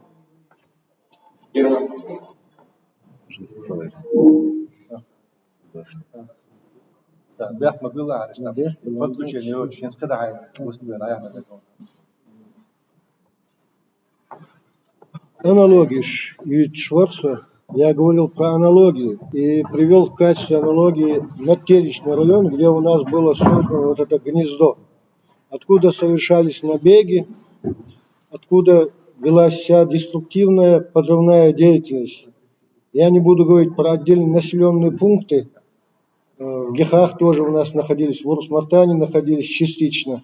Но с ними как-то наше руководство сумело справиться. И, как мы все помним, была банда Лобазанова, который впоследствии всплыл в погонах полковника ФСК, которого называли чеченским Робин Гудом, и раскручивали российские СМИ в качестве какого-то там с помощью Украины всей дестабилизируют всю Европу, подрывают ее экономическую, финансовую, остальные составляющие. Потому что сегодня мы с вами, проживая в Европе, видим, как резкий скачок поднялись цены на дизтопливо, горючие смазочные материалы, газ и так далее, продукты питания. Уже сегодня появились, как кто из вас приехал раньше, надо помнить, как статейки сначала нас дискредитировали в СМИ европейских, понемножку нас превращали в каких-то там диких аборигенов, которые не знакомы с цивилизацией и у которых национальная традиция – это резать голову, грабить и убивать. Это начиналось здесь.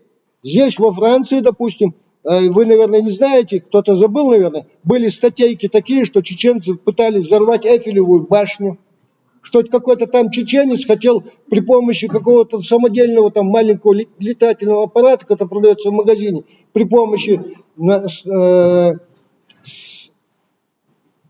что там в петардах бывает, пороха из петард, хотел, мол, якобы совершить какой-то теракт.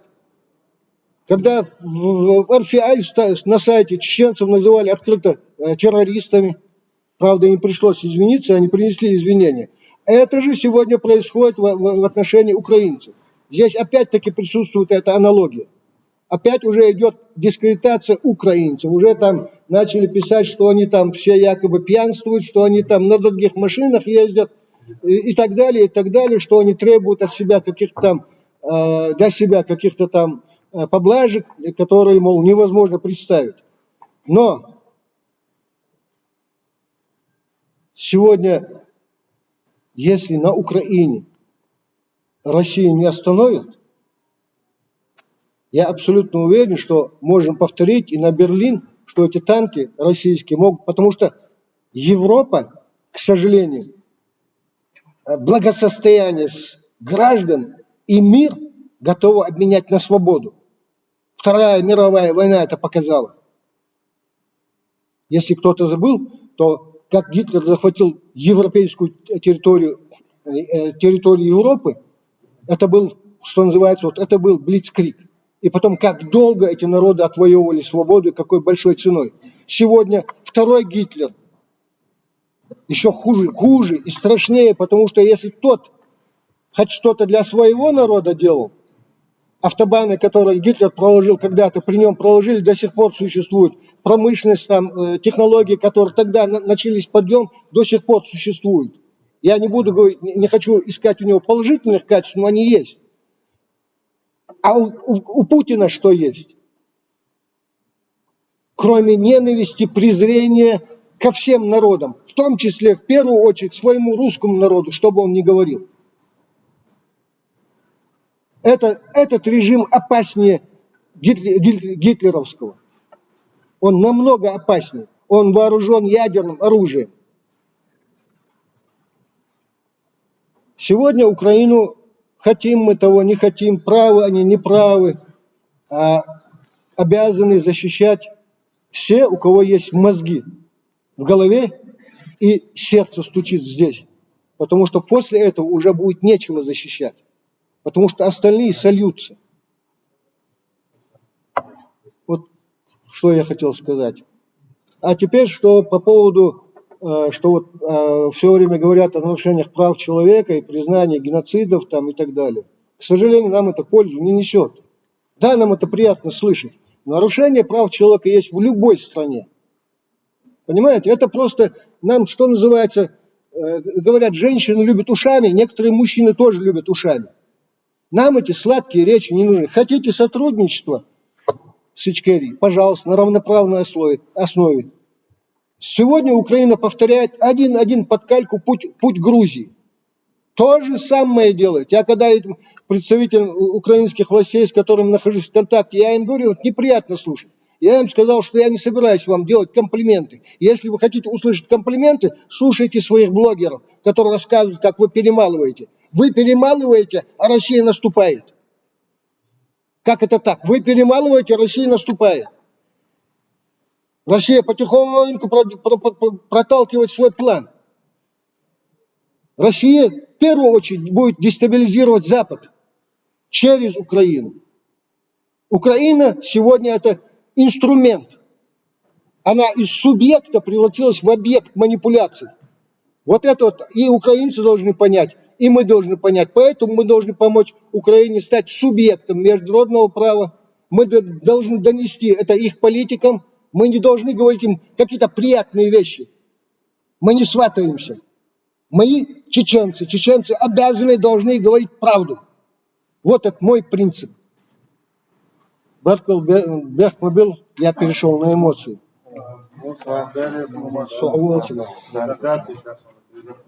J'essaie de résumer en bref le discours de Mustafa Tayyipov. Il rappelle qu'en 2008, ils ont fait une marche de Paris à Strasbourg et parmi les participants, il y avait entre autres André Glucksmann avec ses amis. Et à l'époque, déjà, il avait dit ces paroles, il les a par la suite publiées sur ses réseaux. Et l'Europe est plus dépendante de la Russie que la Russie de l'Europe. Donc aujourd'hui, déjà à l'époque il avait dit ça, mais aujourd'hui c'est encore pire. Donc dépendant par les gaz et les pétroles, dépendant par les investissements que les Français ont fait en Russie, et du jour au lendemain, les personnes qui ont investi en Russie peuvent perdre leur business. Donc tout cela, donc la pression économique de la part de la Russie peut engendrer ici en Europe, dans les pays européens, des révoltes de la population. Donc suite au chômage, suite aux hausses de prix, tout ça, ça peut engendrer de révoltes parmi la population. Et c'est comme ça que la Russie essaye de faire la pression sur les pays européens. Nous, à l'époque, les Tchétchènes, à l'époque, ils n'avaient pas tous ces soutiens. Ils n'avaient pas les francs, ils n'avaient pas le soutien en termes d'approvisionnement d'armes. Toutes les armes qu'on avait pour défendre notre territoire, c'était les armes prises chez les ennemis, soit par les pots de vin, soit au combat. On n'a pas reçu, même la Géorgie, qui était normalement un pays indépendant, même la Géorgie a servi aux Russes de base pour bombarder la Tchétchénie. Donc on était entouré de tous les côtés.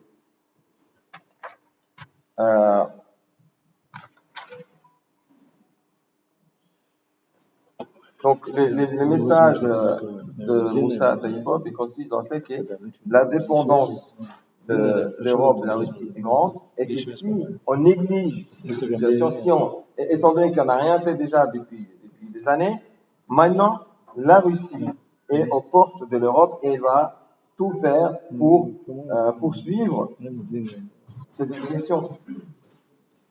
Voilà, bon, je suis vraiment désolé, je pourrais pas tout traduire parce que, mais bon, en grande ligne. On donne la parole au prochain intervenant, Bibulatov Mahmoud, qui est l'un des fondateurs de notre assemblée des chaînes d'Europe. Il habite en Allemagne et il fait partie, donc, il était député du premier parlement de la République tchétchène d'Ichkérie.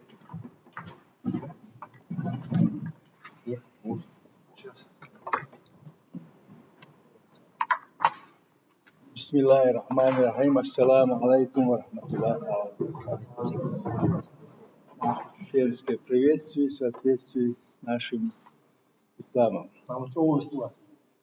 Хочу прежде всего здесь выступали наши чеченцы. Я хочу в начале своего разговора сказать, что вот представители диких племен, россияне всегда, российские политики, военные, желаемое выдавали за действительность. Нас всегда считали бандитами.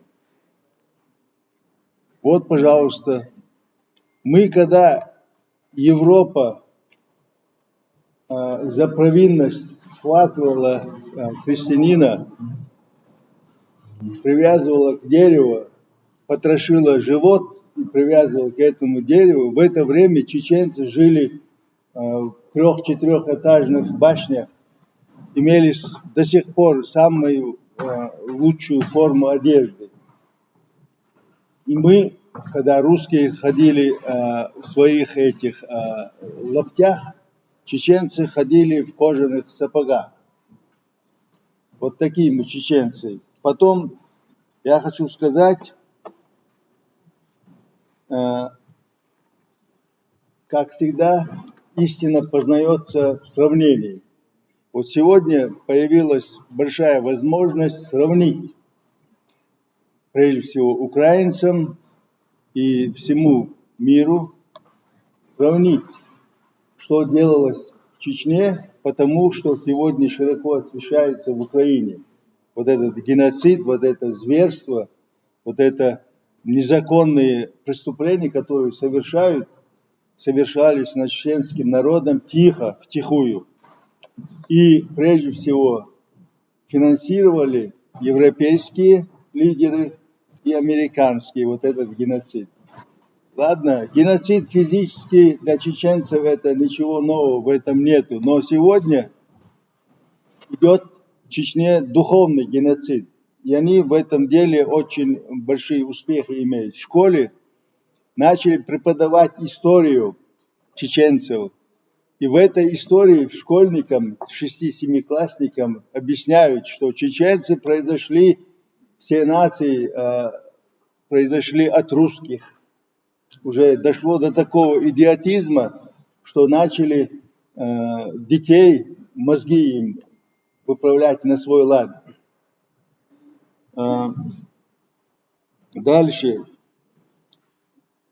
Обычно, когда собака лает и рвется разорвать человека, проходившего по улице, да, у нас у чеченцев говорят, претензии предъявляют к хозяину собаки, а не к собаке.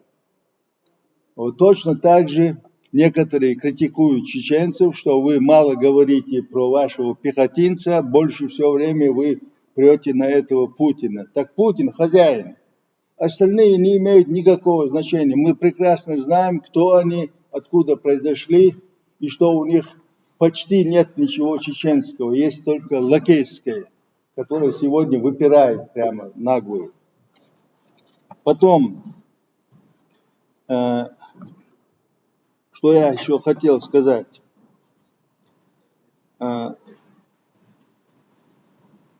Физический геноцид – это для нас, для чеченцев, да, это привычное дело, это для нас уже привычное. Но вот этот духовный геноцид особо опасен. Этот духовный геноцид, вот эта вся политика ихняя, да, сволочная политика, я так назову, российская, где они на каждом шагу перебирают во всем, все на свой лад преподносит, как нас преподносили бандитами, убийцами, наркоманами, кем только нас не называли. На самом деле, наоборот, те, которые пришли с войной к нам, переступили нашу землю и сжигали все подряд, они были бандитами. Например, мы, когда объявили свою независимость, мы жили очень хорошо. У нас работал аэропорт, днем и ночью были чартерные рейсы, привозили все товары с Европы, с Турции. И к нам из Волгограда, из Ставрополя, Краснодара, соседних республик Северного Кавказа, к нам приезжали на субботу, воскресенье за покупками, привозили свои товары, обменивались с нами. Они говорили, что нам выгодно у вас в Чечне торговать. У нас обдирают, у нас нет никаких прав в торговле. Вот так мы жили, невзирая на все это, когда мы напечатали свои деньги в Европе, заказали во Франции, в Германии, когда мы напечатали свои паспорта, осталось только их ввести, и мы становились равными демократическими со всеми государствами. И это они, чтобы не позволить, ввели нам войска с 1 января 1994-1995 года, и все это началось. Сегодня весь мир сегодня понял, что над чеченцами действительно был сильнейший геноцид. Но поняли, так кажется, да? На самом деле ничего не поняли. Поймут, когда начнут брать Берлин, Париж, Вену. Понимаете как? Вот эти все попытки расширения территории ради того, чтобы обезопасить себя, отодвигать границы, да, вот эта вот захватническая вот эта политика, да, она продолжается. И то, что некоторые обыватели, там, политики высказываются, что будем в Берлине, возьмем Берлин, Париж, это не шутки. Если сегодня вся Европа не объединится, не поможет Украине, если будут думать над тем, что им выгодно, в конце концов Европа проиграет на 100%. Это чеченцы знают. Чеченцы 400, более 400 лет стоят против этой имперской России, которая ни с чем не считается, никаких законов не выполняет. Это варварская Россия. Нельзя его назвали знаменитые ученые, что они, в общем, как их можно назвать, я не знаю, плохих слов я не хочу употреблять здесь, и поэтому я призываю все средства массовой информации, всех руководителей европейских государств внимательно отнестись к сегодняшней проблеме, к этой войне, и как можно быстрее решать вопросы помощи Украине в вооружении, и чтобы эта зараза ползучая, российская, эта духовность ихняя в кавычках, чтобы не заразила Европу полностью. Все, я на этом закончу. Спасибо за внимание.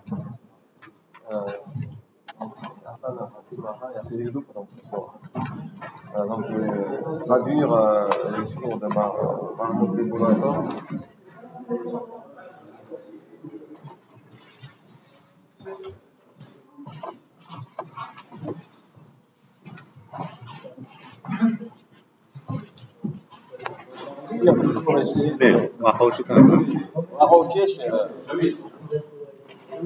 Руководитель подъехала, сказала, что якобы сюда занесли подозрительных людей, попросили нас внимательно посмотреть. La police demande de bien vérifier parce que selon eux, il y a un objet suspect qui a été vérifié. On vérifiera juste si tout se passe bien.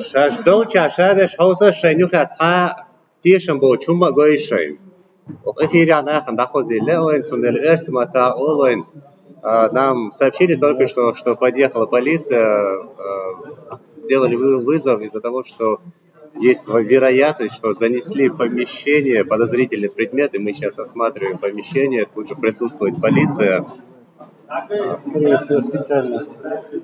Да, это возможно, что провокация, чтобы сорвать пресс-конференцию. Тем не менее, мы сейчас продолжим после того, как они все закончат.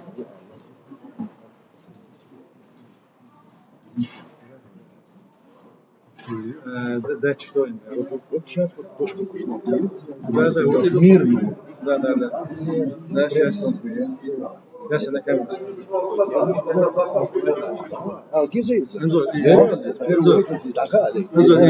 Это микрофон на твоей камере идет? Это, да. Мирная акция, пресс-конференция. Выполнила полиция. Вот в таком режиме мы...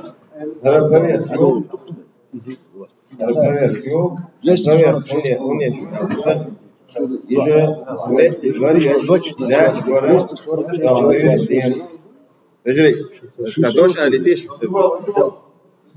Armenti zwari aflach borish on yacha وين مقارا مسيح تزدион угрош яма ярин в частности против Анзора, против других участников.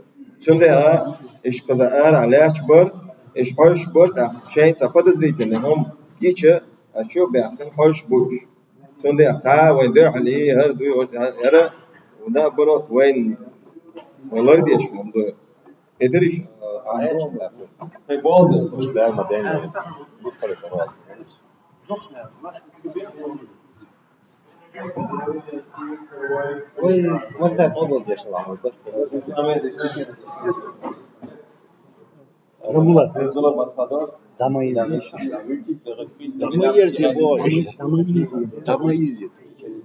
C'est pour ça que cet élément-là, je l'ai surveillé par la police.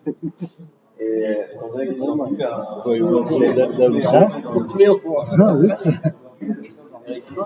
on le laisse juste faire leur travail et on continue notre programme.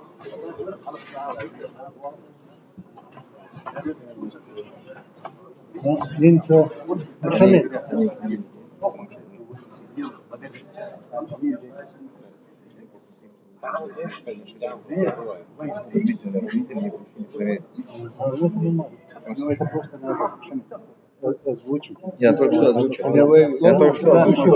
Да. Еще раз. Начали с координации. Давайте вопросы зала и завершим.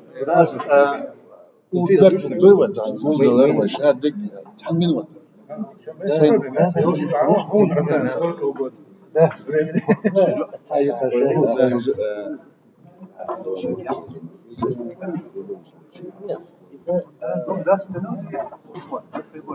Просто венчурные связи. Я слежку нашелся старый. Южил,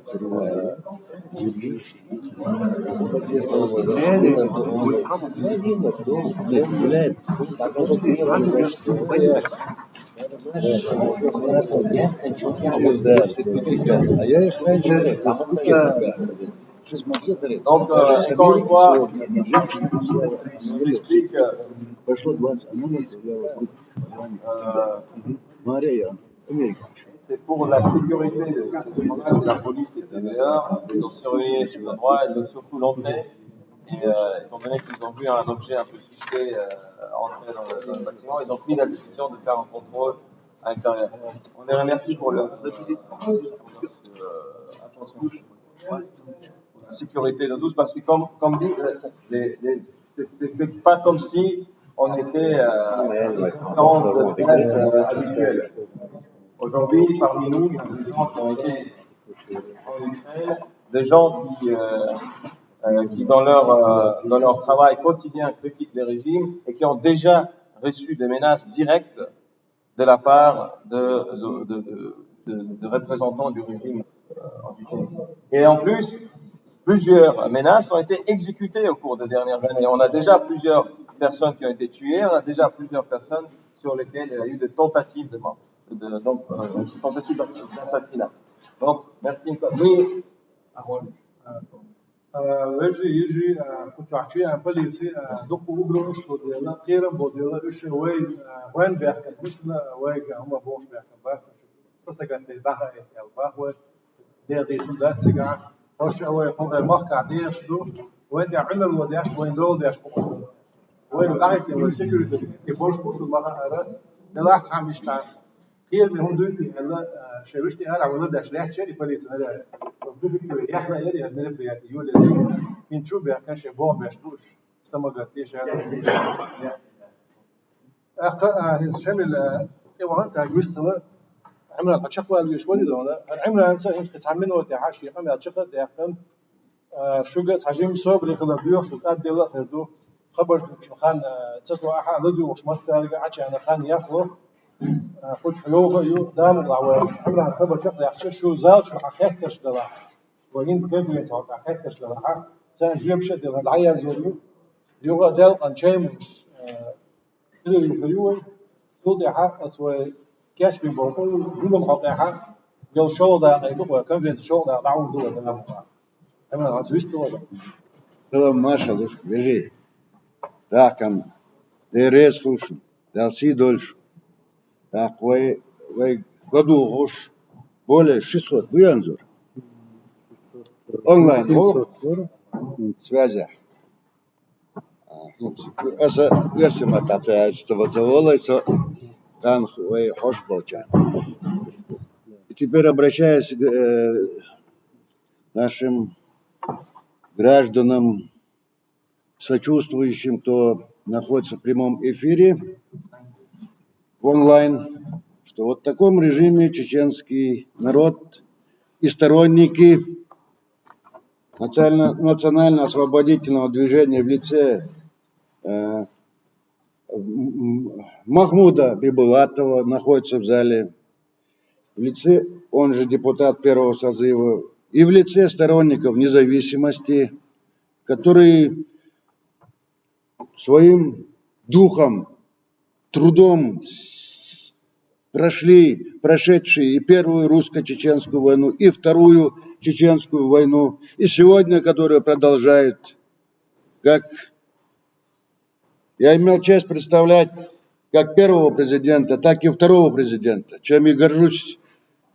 Сегодня сын президента Аслана Масхадова, ездили и сторонники независимости от ассамблеи чеченцев Европы, ездили на Украину, где наши братья, подняв знамя Чеченской республики Ичкерия, по воле нашего народа, его выбора, мы сегодня несем и продолжим. Эта борьба продолжалась от наших предков, и мы,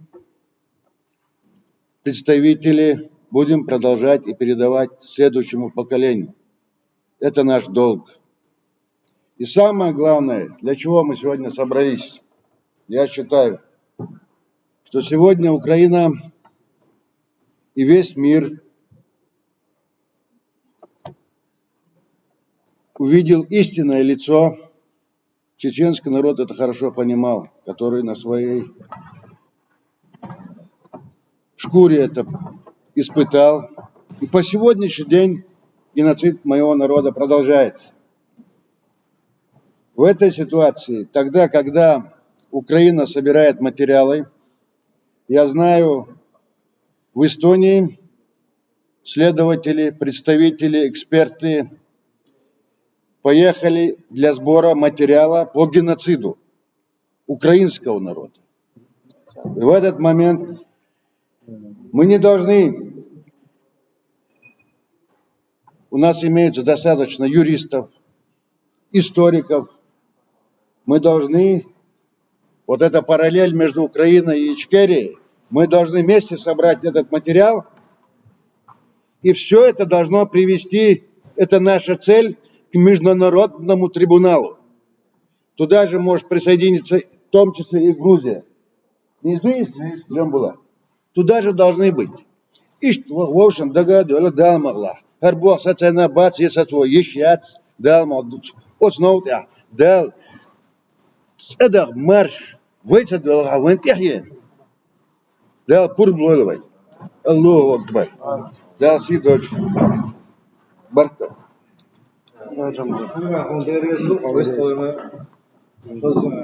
Чулац вистали. Вежи يجي ينسى هر دقيقة واسمع الله شق دقيقة جرب ده نشو خاتش دلاحة خاتش جيبش دلاحة وصل دول يعني أونلاين أنظر شو عندك صوت سخا أونلاين خاتش دلاحة سان جيبش دلاحة مجدول سا خاتر خاتر دلاحة هيك شاد دويت عندي تخاتر دول توديت شنو قاعد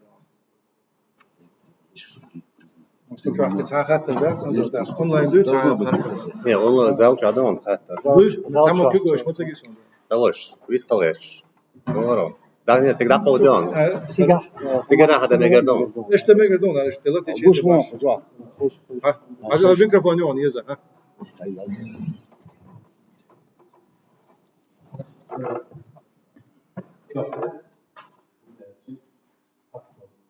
Юха фасия, что вы? Юха, что вы стало?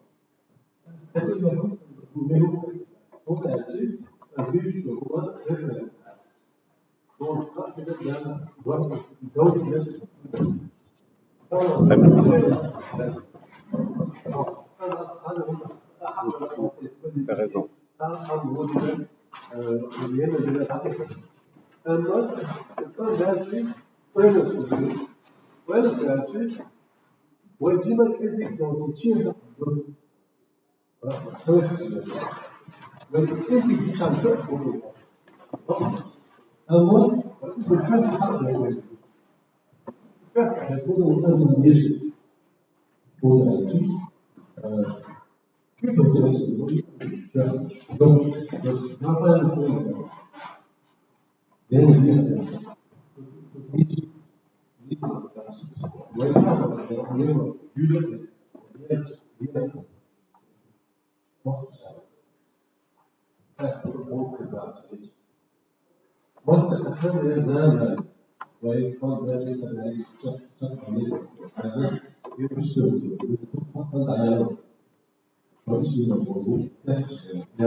Это что он? Алзелча даже.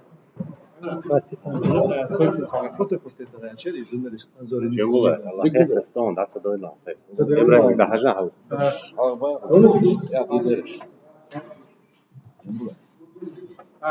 اللي ميكروفون حيص اللي شو غلط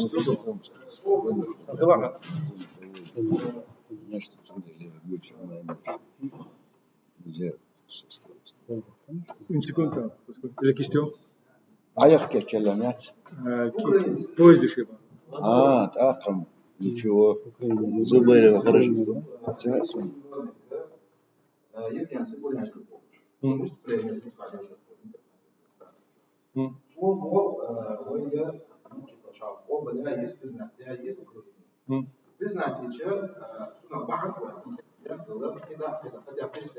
Была дождь.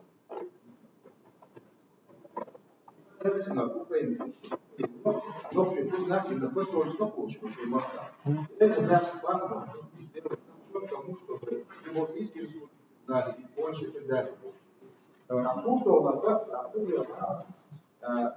Украина признать, в данном случае, новый факт, хотя факт открывается, ощущается исключение, да, факт из-за признания, да, إذا وكذلك ويقرأ أيضا البوليسيو والبيتيوس أحد يضعون ويختلس لكن هم إذا هو ضع كشنا كبيرة هو ضع فور هو يدخل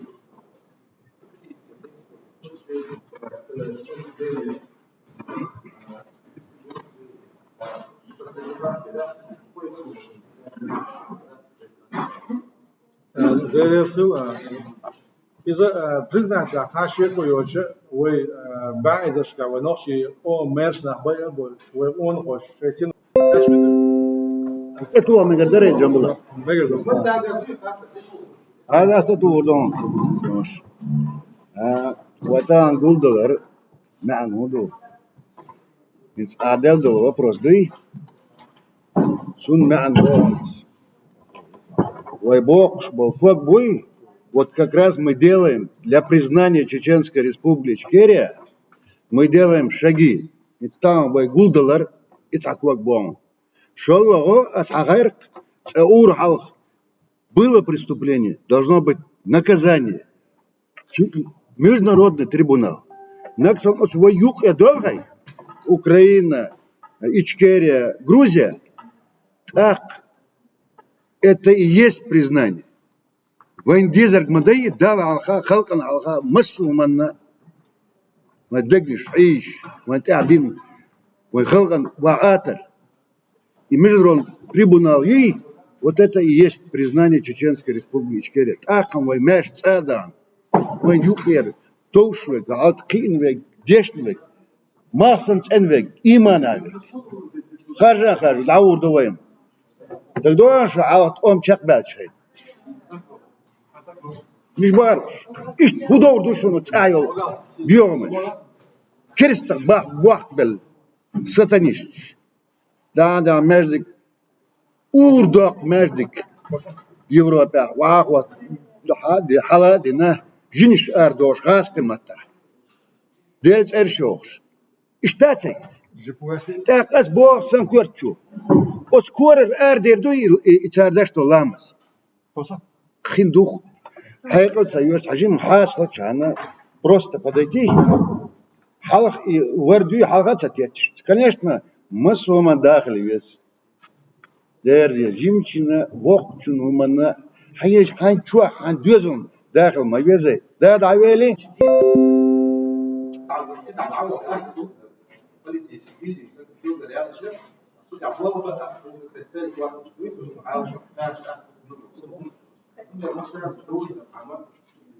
واش حيتونس سندلي ساونا غولدل اسامبلي تشينسو يوروبا تخو غولدل دولشليني اسيلر برت مارشو بولشبو سم президент اسلا масгада усрова низам бой и низам вайларца бой и вайша вайлелоштек эрндуш и хом дуи مسوا أتمعن مارشو خلالس برت خلالس إن نظام بو سبريفدلي وست أخباري دك دخ معن دخ وسومن دوي سوم فيلولوج وات سوندل نظام بوي لا تبيزوي لا كال يدخ من дорожный карт олвей а там уже вокдуна там правил дорожного движения на массам сончал дик ок жамблатна вот Мухаммад Анзор царь ищет дополнять дальше.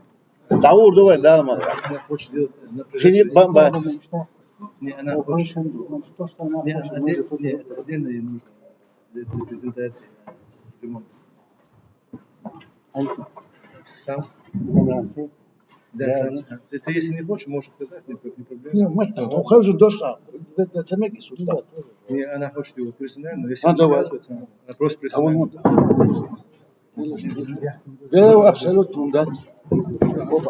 Напротив прожектора, естественно, собирать.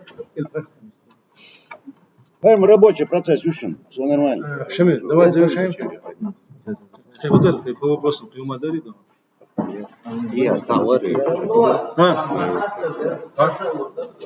حلوة ده لا دوشوا لا دول شوية مثلا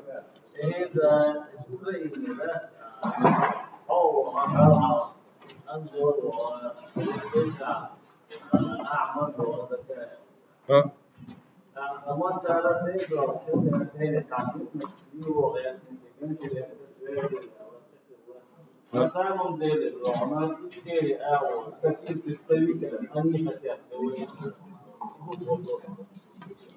кого они видят как представителя Ичкерии?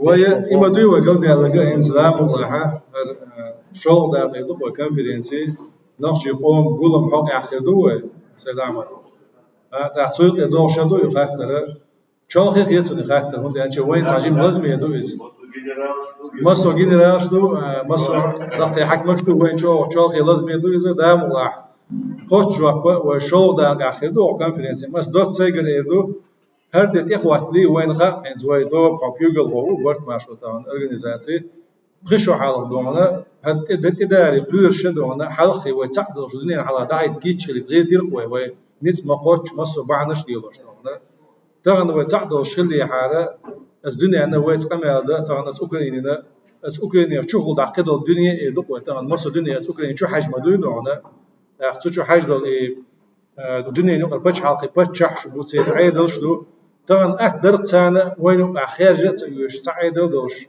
تعبرت دوش تعنيزم دوش ويتان ده يتنقل لي عاد يلوش دونا رغمني الست استديني داخل دو استديني آخر دوش كيش مش بغير تروي دلعت سحم دو مصر هم الله حكمتي الله ديرو بل اشتغل كوي قاش لنها عندك ندور دونا وي تان تينك شولي دون ديل تينك شبيات سون لا مدنيا جاچق داقشيلش سون تان ليني عصق دوش داك نخر مدور قديني دونا سودال يتلي نها وي تان دوق حيس درغه وين خور دات دال اشدينا اشتلا اذا سنخ صحشي تعمود درس رسمه تاع يدق تعمود درس تريو سيتواسيون دون دال اوتومانسي زوشلو تاع بوه اوتومانسي تعمون اولي تاع وي اولي شلو تاع بوتسون يتعنوني وقات شلو تاع بوتسون وي بعنش ديلوردو ريزولتا جمع دون ديل عيو تاع مصر بيحكم بالكوغ از بيحكم شكوك في الجمعه وين مصر لينا وين عامه دقلونا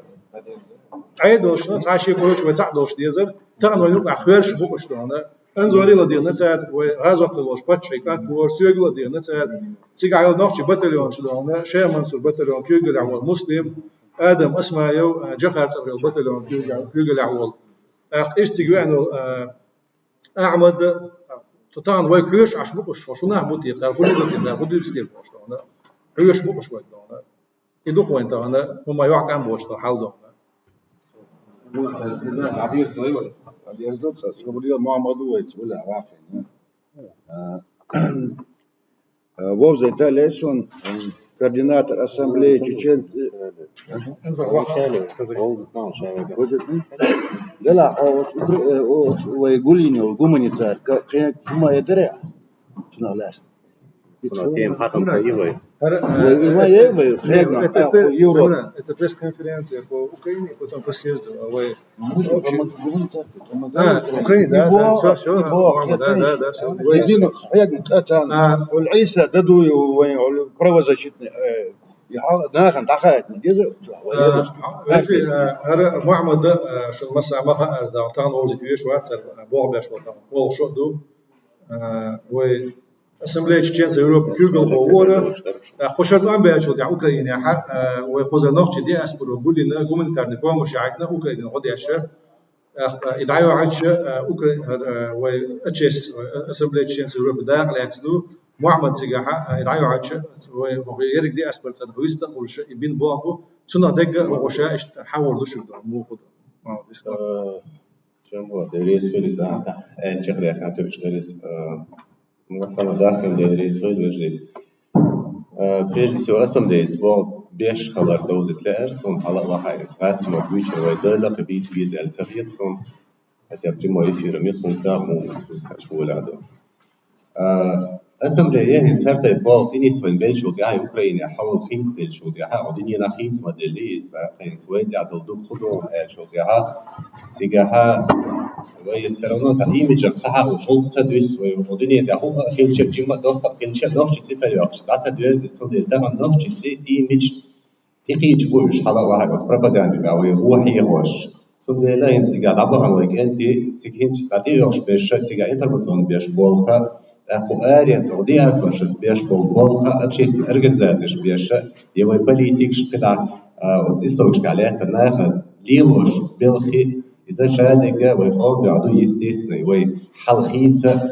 دليتا ويسنسل الرياتش إيش تحضو يتعن ليلوش دو فهنتي تندنسي يسون أسان نبرداتي يشي كدهم نالشة Выход Ариас Долчана, блогиш, общественный деятель Шлилш Хиллер Террелс, журналист, Билгала Нохчигара, интервью Иц, والخلقتير هون ألشة وين специалист بتاعك بقى политик بتاعك نوخش جرا نوخش منين إنسان بيلقى أو يزن خليه هون ألشة وتحال زمان شو حال президент Джокерс едел прогнозеры политические относительно Украины и на 100% там сбыться там бушевой масса صوتها их نسيل ربعنا نوخش أوجدها قلت رجعوا هذيك الوقت سندلا ويمنين خات даже на самом низком уровне خات تجربة بيلقوا تدبلوت سارس هون الجو هم نشليله من هم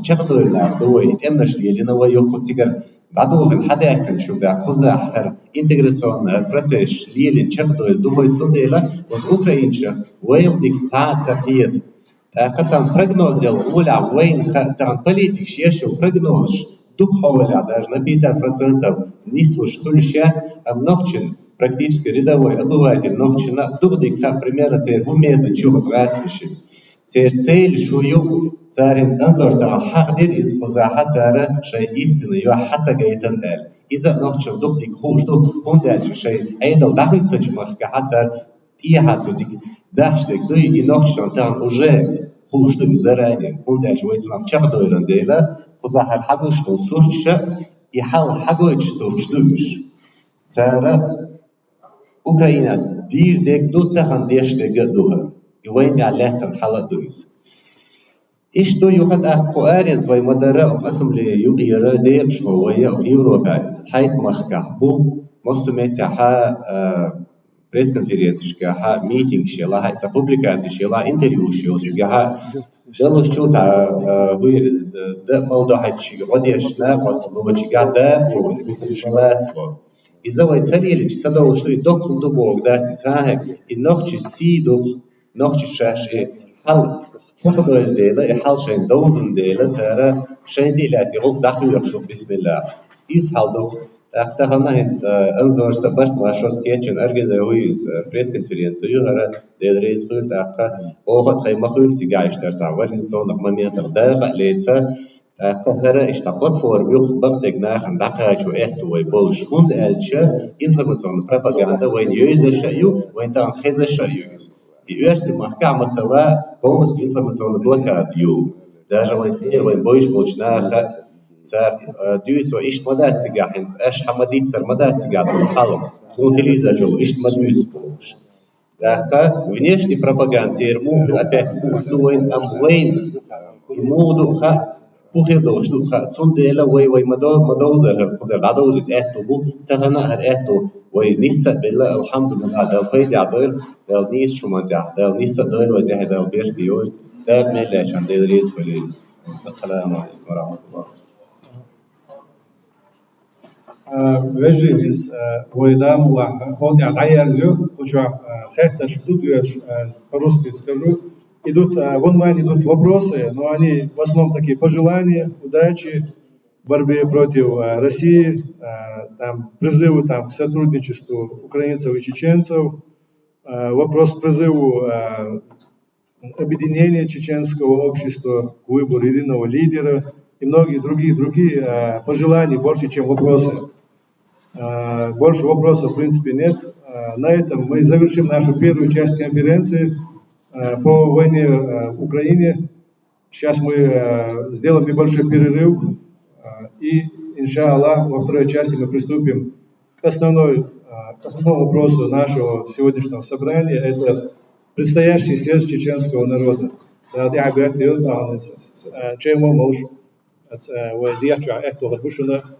ببيز علامة زنكية كم بيش إيش فرق دكتور شو يتعن أصح تردو وأصح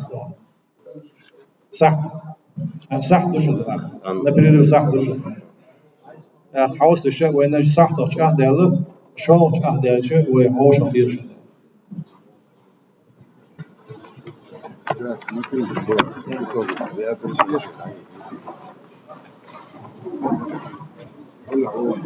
Я взял этот документ.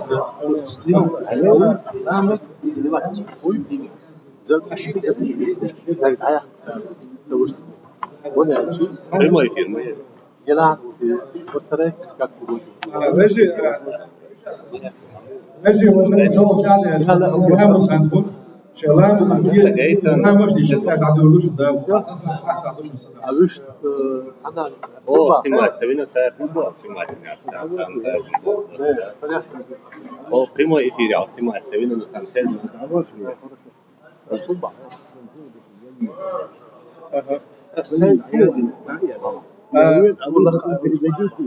например, на Гончаренко, у меня есть где задолжу. С биржи не было. Ничего себе, все четыре я специально для этого прописывал, но как и банку не видите,